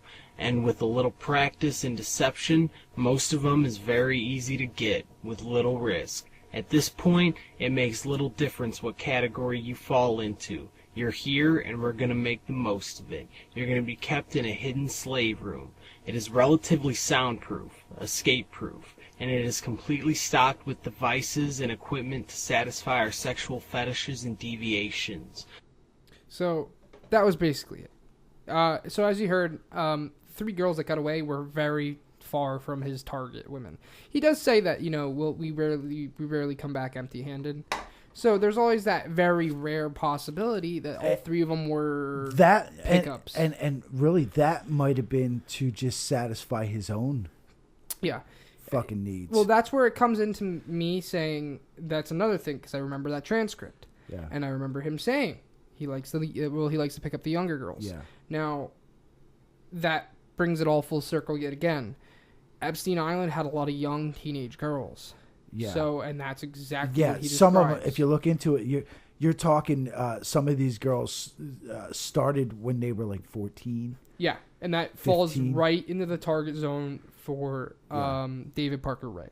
And that's what I'm trying to get to here. I think that he may be picking up drifter girls that are young, because there's a lot of runaways, especially back in, especially during the time that he was operating between 1950s and 1999, especially during like the 70s, there were a lot of drifter girls who were in their young teens because just the product of the times, and that might have been his hot his hot time, his peak time. But that doesn't matter. The point is that he very well maybe have been trading these girls around. And there's a couple like other standout things he said that just seemed to me like it's not just his personal interest. And he even says later in the tape, but it's a lot later. He talks about he holds these parties and stuff like that. I don't know exactly where in the tape there he says it, but he does say that he holds parties. Yeah, he does. He holds parties. He has people come. Yeah. And they do shit to them. Yeah. So who's to say? Really, who's to say when they come, they have the party, these people are just testing it out. Yeah. And when they're done, they're like, okay, here's money for her. I'm going to take her with me. Yeah. She's mine now. Yeah. And he's like, okay, yeah, that's... Yeah. And that's what I think was happening. Dude, it's like, I think he was like going over to your drug dealer's house and fucking doing a line with your dealer before you fucking leave. It's like customary. Yeah. Wait, really? No. But I was gonna say like or maybe like I do a guy. Yeah. When he came over to his house to buy shit for like a couple months time there. Yeah. You go over to his house to buy shit, dude. You couldn't get your shit until you watched two girls, one cup. Or like, no, you want your shit, you gotta watch this video. Oh my god, just give me my fucking shit. I want to get the fuck out of here. That dude, that video is so easy to watch. It's fucking gross, dude. But I don't know. I mean, I've only ever seen like Hollywood movies and shit like that. But you know how I'd imagine that it's not far from the truth. It's kind of like buying a fucking guitar. Yeah, you want to fucking test it out first. Yeah, you don't just go to the guitar store, buy the guitar, and leave. Yeah. You get it strung the fuck up, and you hook it up to an amp, and then you try it first. And it's fucked up that we're talking about humans. Yeah. In that aspect. Well, and I'd imagine the same thing with drugs. Like, let's say you're going to buy a brick of fucking cocaine. Yeah. You're going to make sure you're fucking getting cocaine and that you got pure cocaine and not some shit laced with fucking flour. Similac. Flour or some shit. Similac. I don't know. A couple lines to be shitting for 3 days. Well, you know what? Since we said Similac, maybe we should tell the story. You want to tell it? No, I don't want to tell the story. Okay. Yeah. Okay. Well, that's maybe for another time, guys. Yeah. So, but yeah, that's pretty much it, guys. So if you make sure, if you look at those three girls there, they're all outside of his preferred range. Yeah, they're outside of the norm. They weren't like lesbians or anything. Yeah. They were just normal fucking girls in their 20s or so, and it's like. So why were they targeted? Why weren't young girls targeted? Why wasn't big dyke girl fucking targeted? You know what I mean? Yep. It's like that's just the fucking that's what's weird about the ones that got away. And if you notice about all three of them except for the one that managed to get away, all of them were just voluntarily let go. Yeah. He drugged them to the point where he thought that they wouldn't remember, and then he was just like, well, we'll just drop them off miles out of town. Yeah. And another thing that caught my attention too was that the one with the butterfly, the swan tattoo. Or swan tattoo. I'm sorry. That was Cynthia Vigil. No. It was Garrett. Garrett, yeah, Kelly Garrett. The swan tattoo one. They actually released video to the press. Well, it wasn't video. It was just a picture of the. I think it was just a picture of the fucking ankle. Well, yeah, but it was from the video. Yeah, it was from the video. It was from the video. Yeah. I'm just saying that they had the video. So yeah, and dude, if you look at the guy's box, he's got recording equipment set up. He was recording this shit. Where are all the recordings? He was documenting it. He would He just randomly decide, hey, I want to record this one. Yeah, exactly. Yeah. And so they put this out there because they knew he had let this girl go. Did they do that just to make sure, like, just to check up on her? Like, yo, bitch, you're not going to talk, right? Like, do you see what I'm saying? Oh, the like, Kelly Garrett one? Yeah. Like, they just wanted... They knew he had let her go. Yeah. And they wanted her. They wanted to get her story because they wanted to double check her story almost like they were checking up on her. Like she didn't. You don't know anything, do you? Like, what do you know? Well, the reason I don't agree with that is because I'm pretty sure they used her in court. I'm pretty sure they used her in court. Yeah. They might have used her in court. Yeah. Okay, but the point is they used the video to track her down. Yeah. Okay, he has all these other supposed victims. Mm-hmm. Where's the fucking video to track them the fuck down? Well, that's what I said to you, man. Yeah. Where I said, where's the cross-referencing of like statewide missing women? Yeah, where's the other videos? So it's like to track like even if information on these supposed other victims. Even if they were like taped up and stuff, like even then there's still like you could still kind of generate birthmarks. Yeah, exactly. There's a lot of things. There's a lot of things that you could reference. They're not the only thing that Exactly. Yeah. There's a lot of things that you could look at. So it's like, why wasn't missing women in the area tracked? Exactly.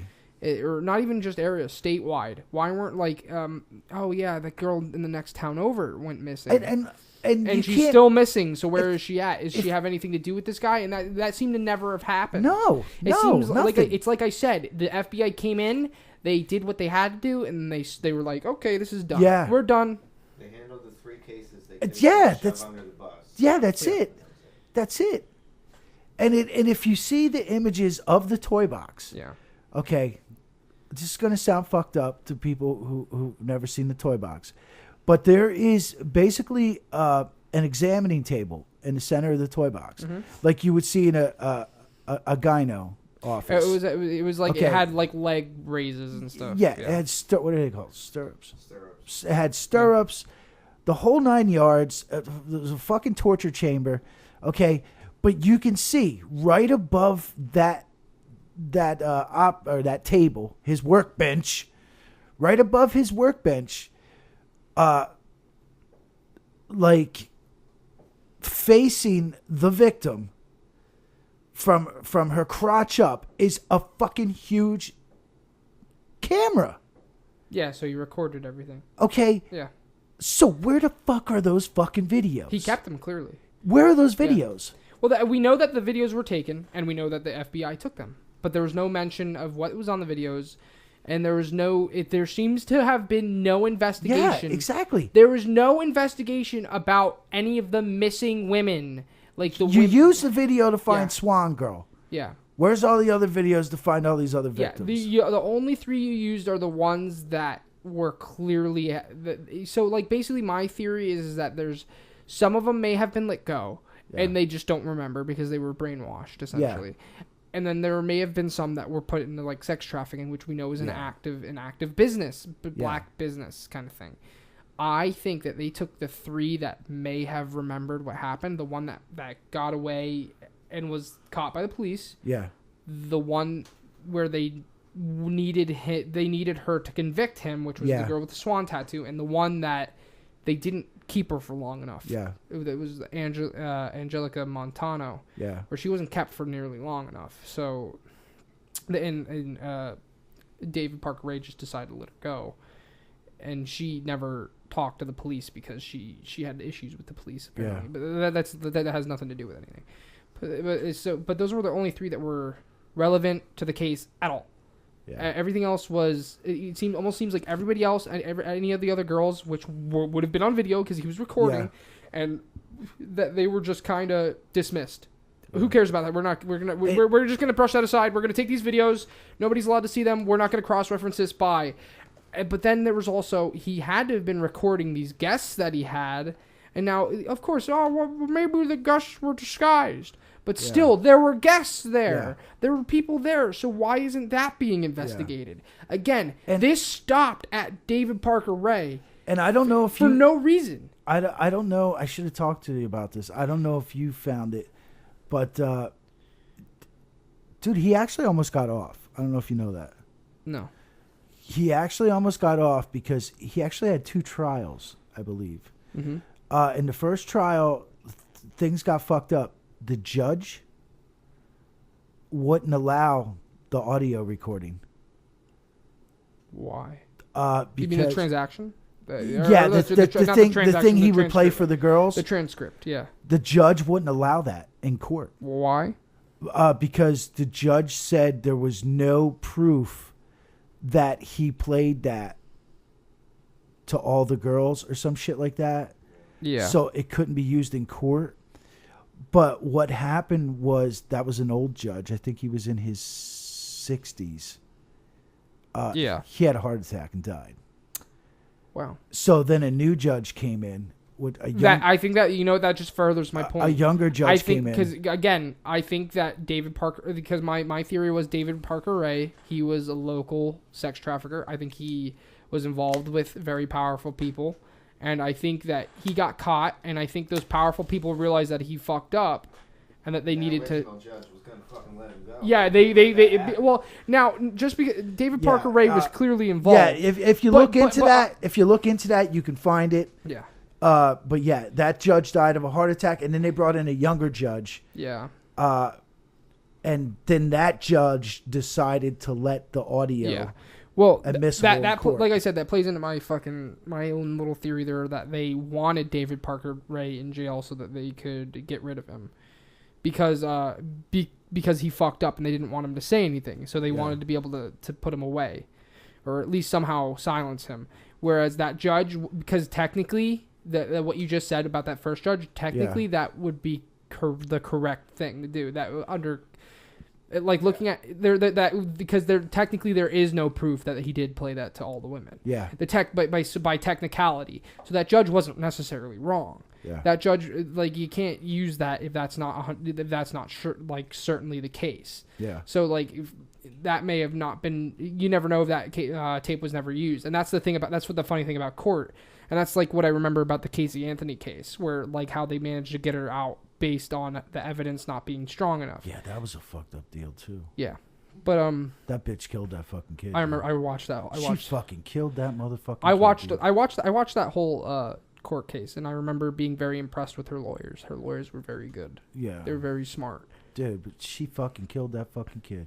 Well, kudos to her lawyers. Dude, her lawyers. You said they still got the box, right? Yeah, she should take a trip to the box. Well, fucking bitch. But fucking. Her She's lawyers, a fucking bitch, man. Putting aside Casey Anthony, her lawyers were very talented. Dude, I could not believe that fucking bitch got off. Why'd you have to bring that up? Sorry, Jesus Christ. She's a fucking piece of shit. Jesus Christ. Dude, she killed her fucking kid. Man. I don't know. The ruling of that case, I think Casey Anthony killed her kids, but under constitutional right, she couldn't have been convicted. Yes, I know you, and everybody knows that she probably killed her kid. Yeah. But there wasn't enough evidence to convict her, and that would be against constitutional rights. You see what I mean? But that's what I'm trying to say is that if you look at that video, that transcript there, that's why it wasn't admissible, possibly not admissible in court. Yeah. It's up to the judge, because for all we know, he maybe didn't play it to all the women. For all we know, and playing it in court may not be fair. Yeah, but that's what I'm trying to say. Maybe that judge was trying to play it by the book, and then they were like, okay, no, we actually need that guy in jail so that we can fucking kill him. So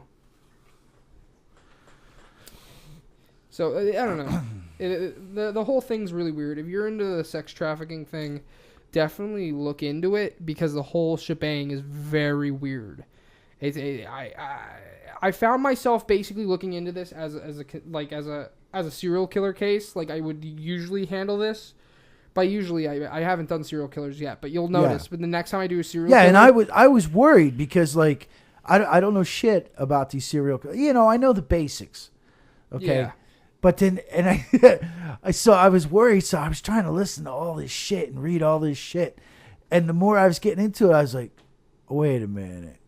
This ain't fucking right, man. Yeah. This just ain't right. Yeah, and I haven't heard anybody put up any conspiracies about this. I think that people have made conspiracies about this guy, but I don't think... I would imagine. I just don't think that anybody tied it in like we did. No. Because I think that we kind of stumbled onto something on accident. Dude, because what we're learning here is sex rules, man. What? Sex fucking rules. People, they're all about the fucking sex, dude. All about the fucking sex. And what the fuck, dude? And I hate these motherfuckers. Epstein, he's a fucking piece of shit. Yeah. He's a fucking cocksucking asshole piece of shit. Yeah. And so dude, like Nexium, all of them deserve to rot. Dude, the fucking whole pedophile thing. Yeah. Just fucking pisses me the fuck off, dude. Yep. It makes me so fucking angry. You know, honestly, man, it should piss you off. You know what? Here we go. I'm going to do something I never fucking did before. And I can't believe I'm going to do this on this stupid fucking podcast that no one's probably fucking listening to. Yeah. And in front of my fucking kid too. But he's 18 now, so. Dude, you know why I hate fucking pedophiles so much? Why? Motherfucker. This is going to be a big fucking moment for me. When I was a fucking kid, man. Okay. I wasn't fucked in my ass. I was gonna say, like, is this about to get like really personal? I was not fucked. It is personal. It is personal. Oh yeah, but I wasn't fucked in my ass. Well, no, I was saying, like, is this where this is going? I've never been fucked in my ass. I'm pretty sure I had a tongue there once, but that was like a drunken escapade. I don't want to talk about that. Oh. But anyway, when I was fucking, when I grew up, my old man wasn't around, which I don't blame him. I hold nothing against him for not being around. That was his deal. That's just the way life was. I had my mom. Okay, she tried to bring in the replacement dad. Okay, my mom worked. She worked 2 jobs to support me and my fucking brother, and the guy she brought in, the relationship she had, that guy.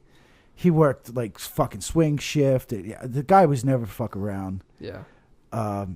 So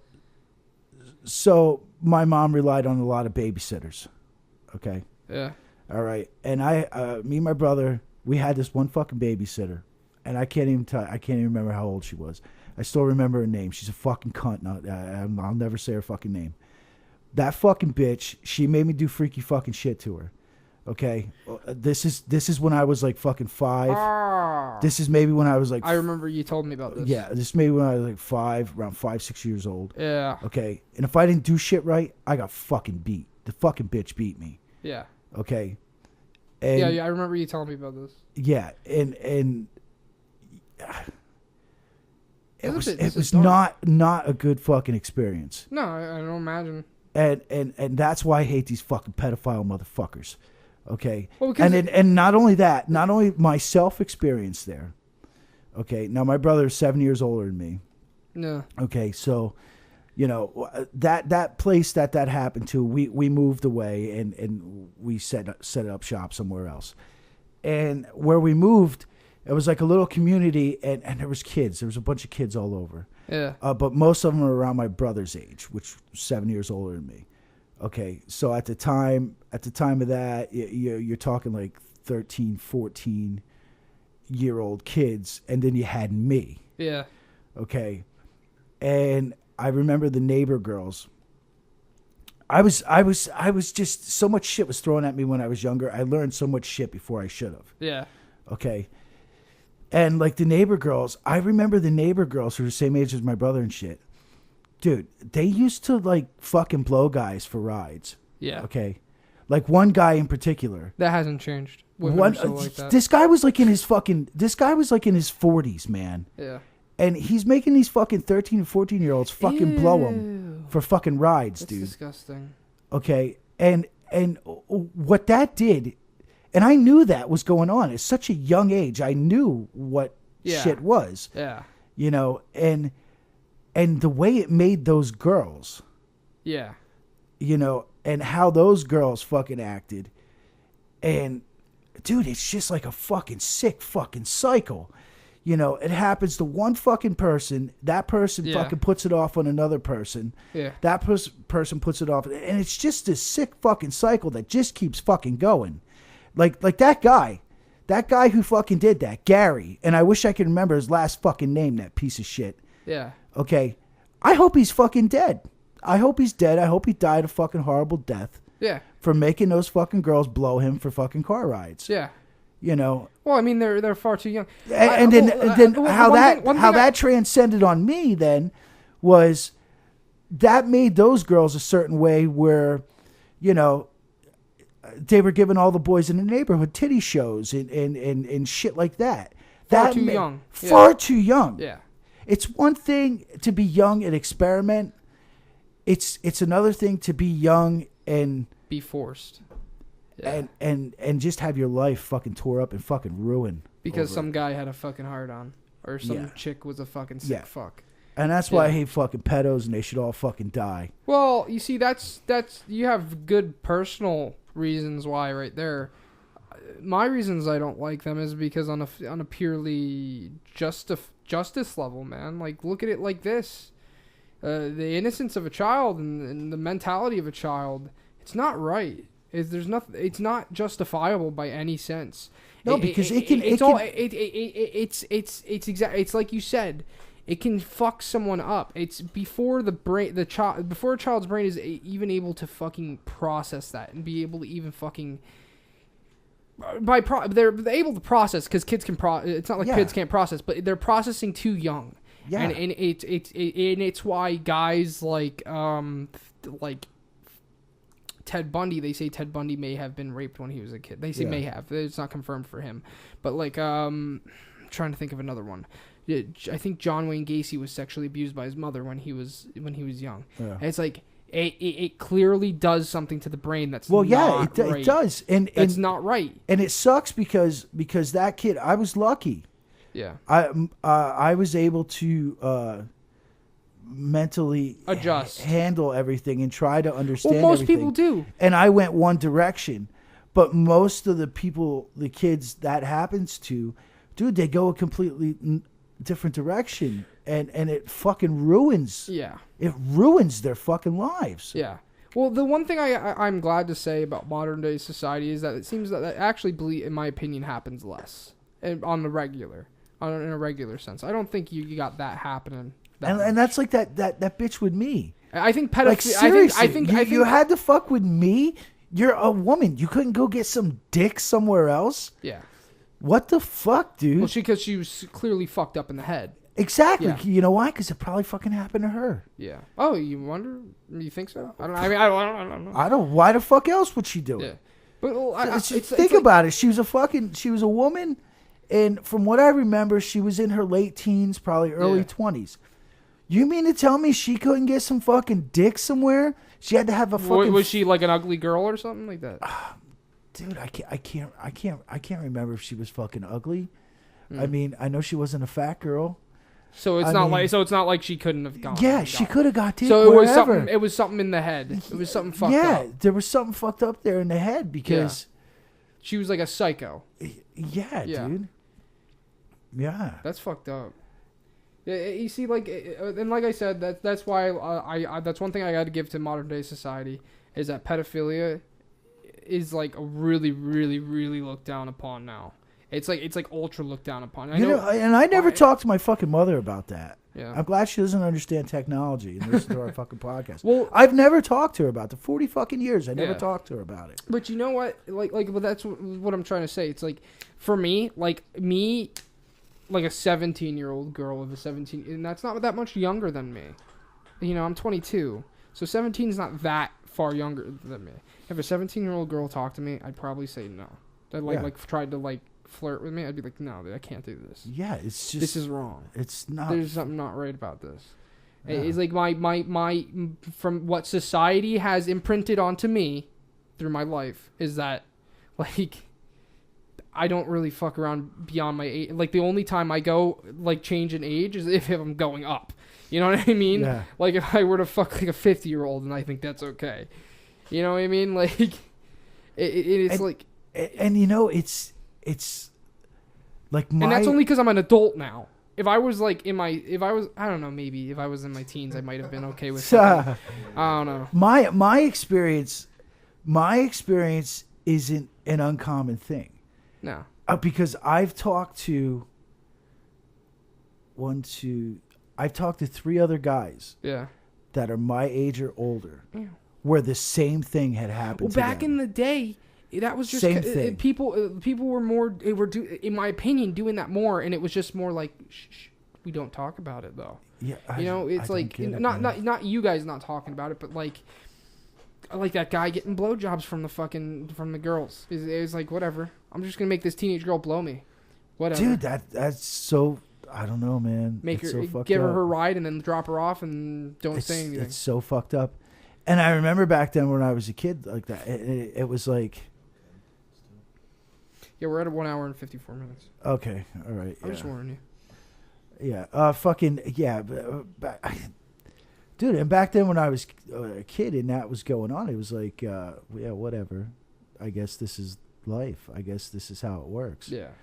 But as you get older, you know, especially with my older brother sitting around drinking, talking about the old times and shit, and shit like that comes up, and it's like, then you think about it, because now I have 2 kids. It's like, dude, what the fuck?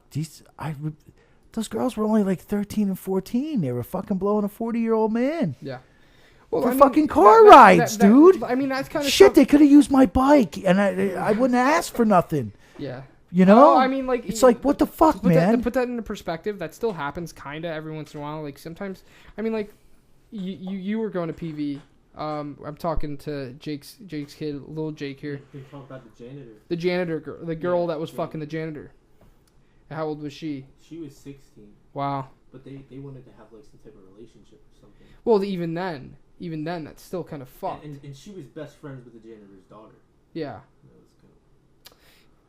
Oh, so is that how they met then? Maybe she. Oh wow, Jesus that's so fucked. That's so fucked up. So think about that. Maybe they were good friends. I'm gonna come over to your house. Oh, your dad wants to fuck me. The fuck. I ever tell you about that bitch raping me? I never told you that. Wow. Wow. Yeah. That's fucked. That's fucked. Fucking cunt. This is a dark episode. That fucking cunt. I remember one time, fucking somehow I tore her underwear or something, or ripped her underwear. She beat the fucking shit out of me, that fucking bitch. Wow, what the fuck?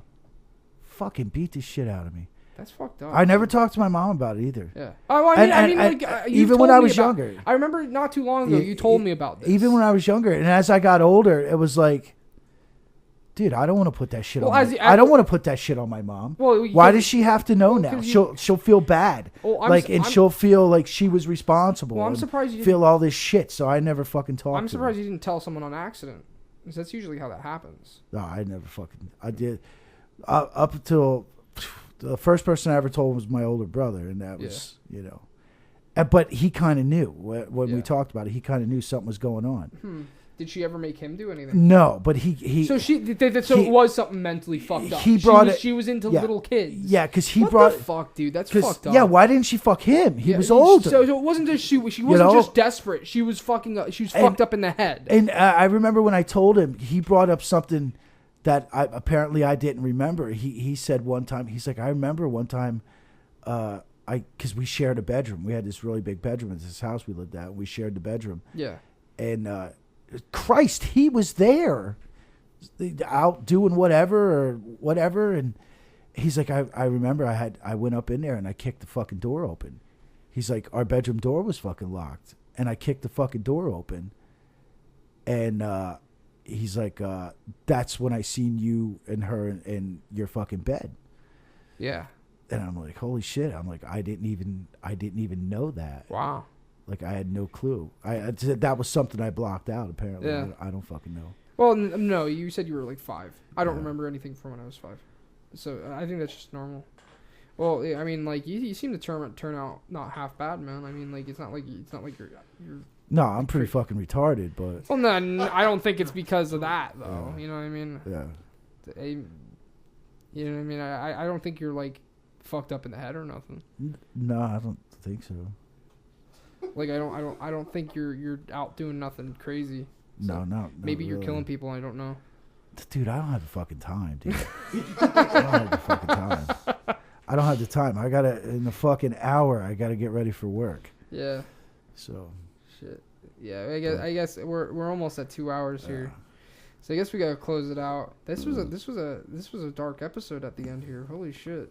I didn't think you'd say something like that on podcast. Whatever. I want people to know I'm not fucking, because it seems I always talk about fucking pedophiles. You have a reason. You have a personal reason. They should all die. Yeah. Well, I mean, I think they should. Fucking Epstein, that fucking piece of shit. I think that they should be. I think they should be treated like how we treat murderers. Yeah. Whether we decide to put them down or put them in jail forever is up to the judge. Because you can't correct them. No. You can't correct them. No. And if you know what, if you're a fucking Tumblr freak and you're going to come on here and say, you know, like pedophiles are just mentally disabled and they need help, fuck you. Yeah, they need to fucking die, No, fuck asshole. you. You're fucking wrong. You know what, dude? There's no helping them. If that's a mental illness, then I want those people to be fucking eradicated. Yeah, eradicated, whatever. There's no cure for those fucking people. So it's like I don't like them because bullets. You're absolutely right. Fucking bullets. That's the fucking cure. Well, like I said, whether a judge decides to put them down or put them in jail for the rest of their life, I don't care. Just put them a fuck away or get rid of them. One way or another, get them off the fucking streets. My sense of justice from what, like I said, this is why I think society has changed a little bit for the better, and at least in that regard, is that society has imprinted on me that that's wrong. I have been raised to think that is wrong.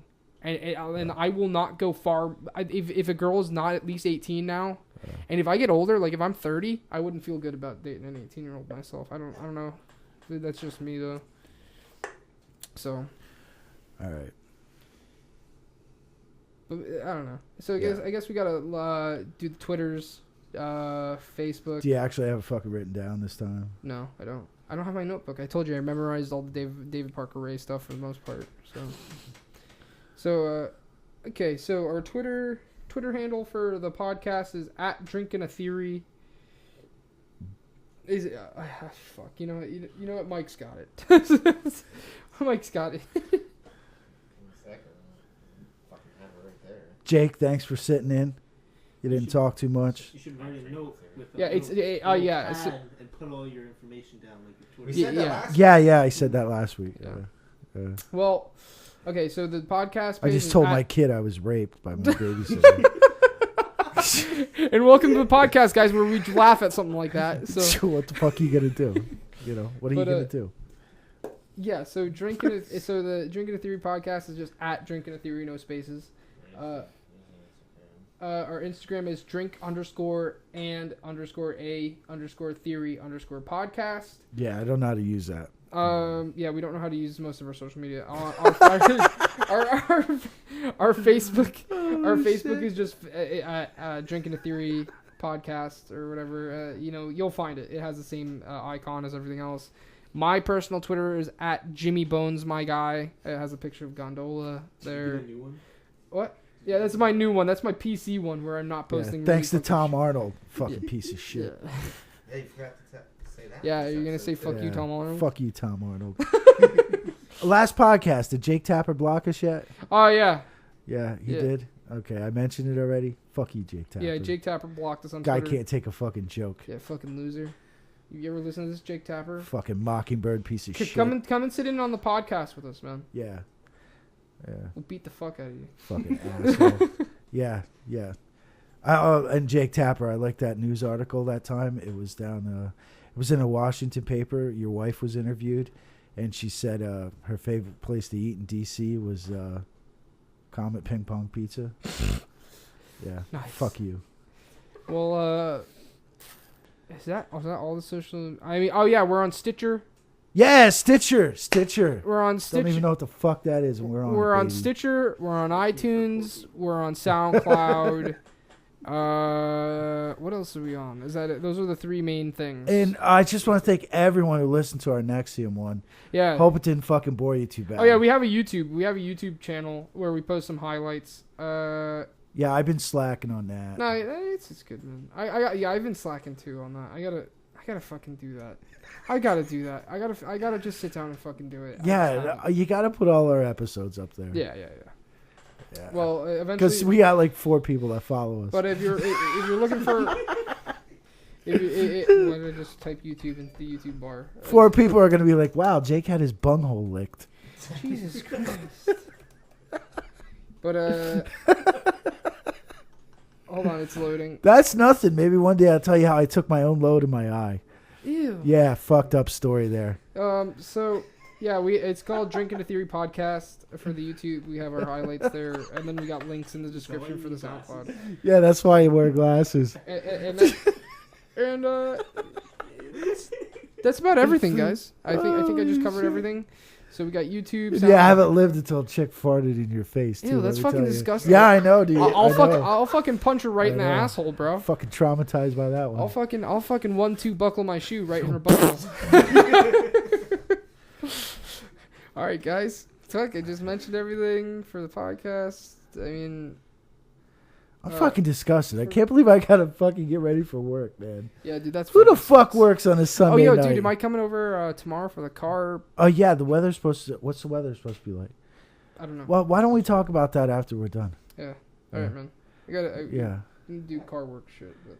Yeah. Plan the day out on the podcast. Yeah. Well. All right, guys. 4 people are gonna be like, "Wow, they're working on James's truck tomorrow." Cloudy with a high of 75.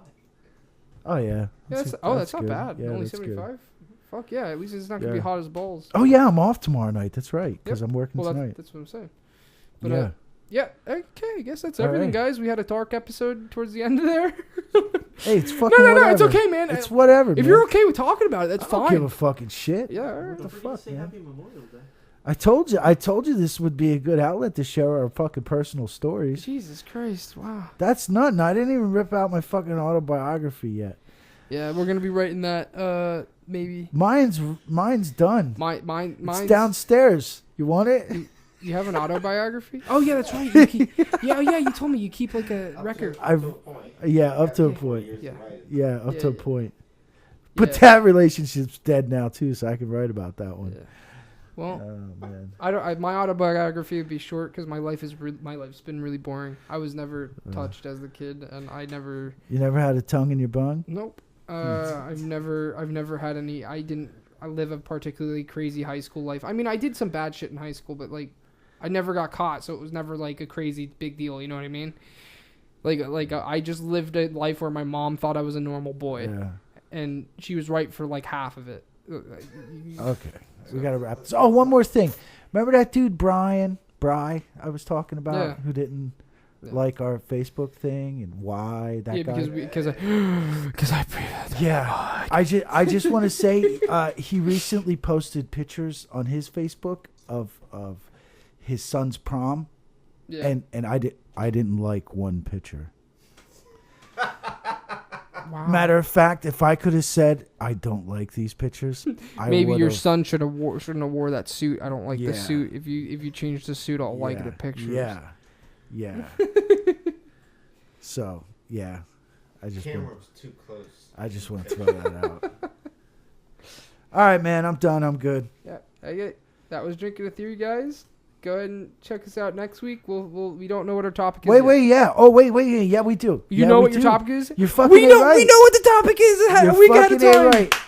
A big celebration episode next week. Next week is my birthday. June 1st is my birthday. Woo! Who I also share with Marilyn Monroe. Woo! So we're doing a Marilyn Monroe episode. So we will be doing a beautiful, trust me, it's going to be all the nasty, dirty shit about Marilyn Monroe. Ain't no happy, lucky shit. Just like how she only likes anal. Yeah. So, we're going to be doing Marilyn Monroe. All right, guys. So Marilyn Monroe next week. So get your fucking anuses ready, just like she had her anus ready. Wow. So I will explain that next week. Yeah, okay. Yeah, there's more to that. So, Drinking a Theory, everybody. Check us out next week. Marilyn Monroe. All right. Peace out. Yeah, see you.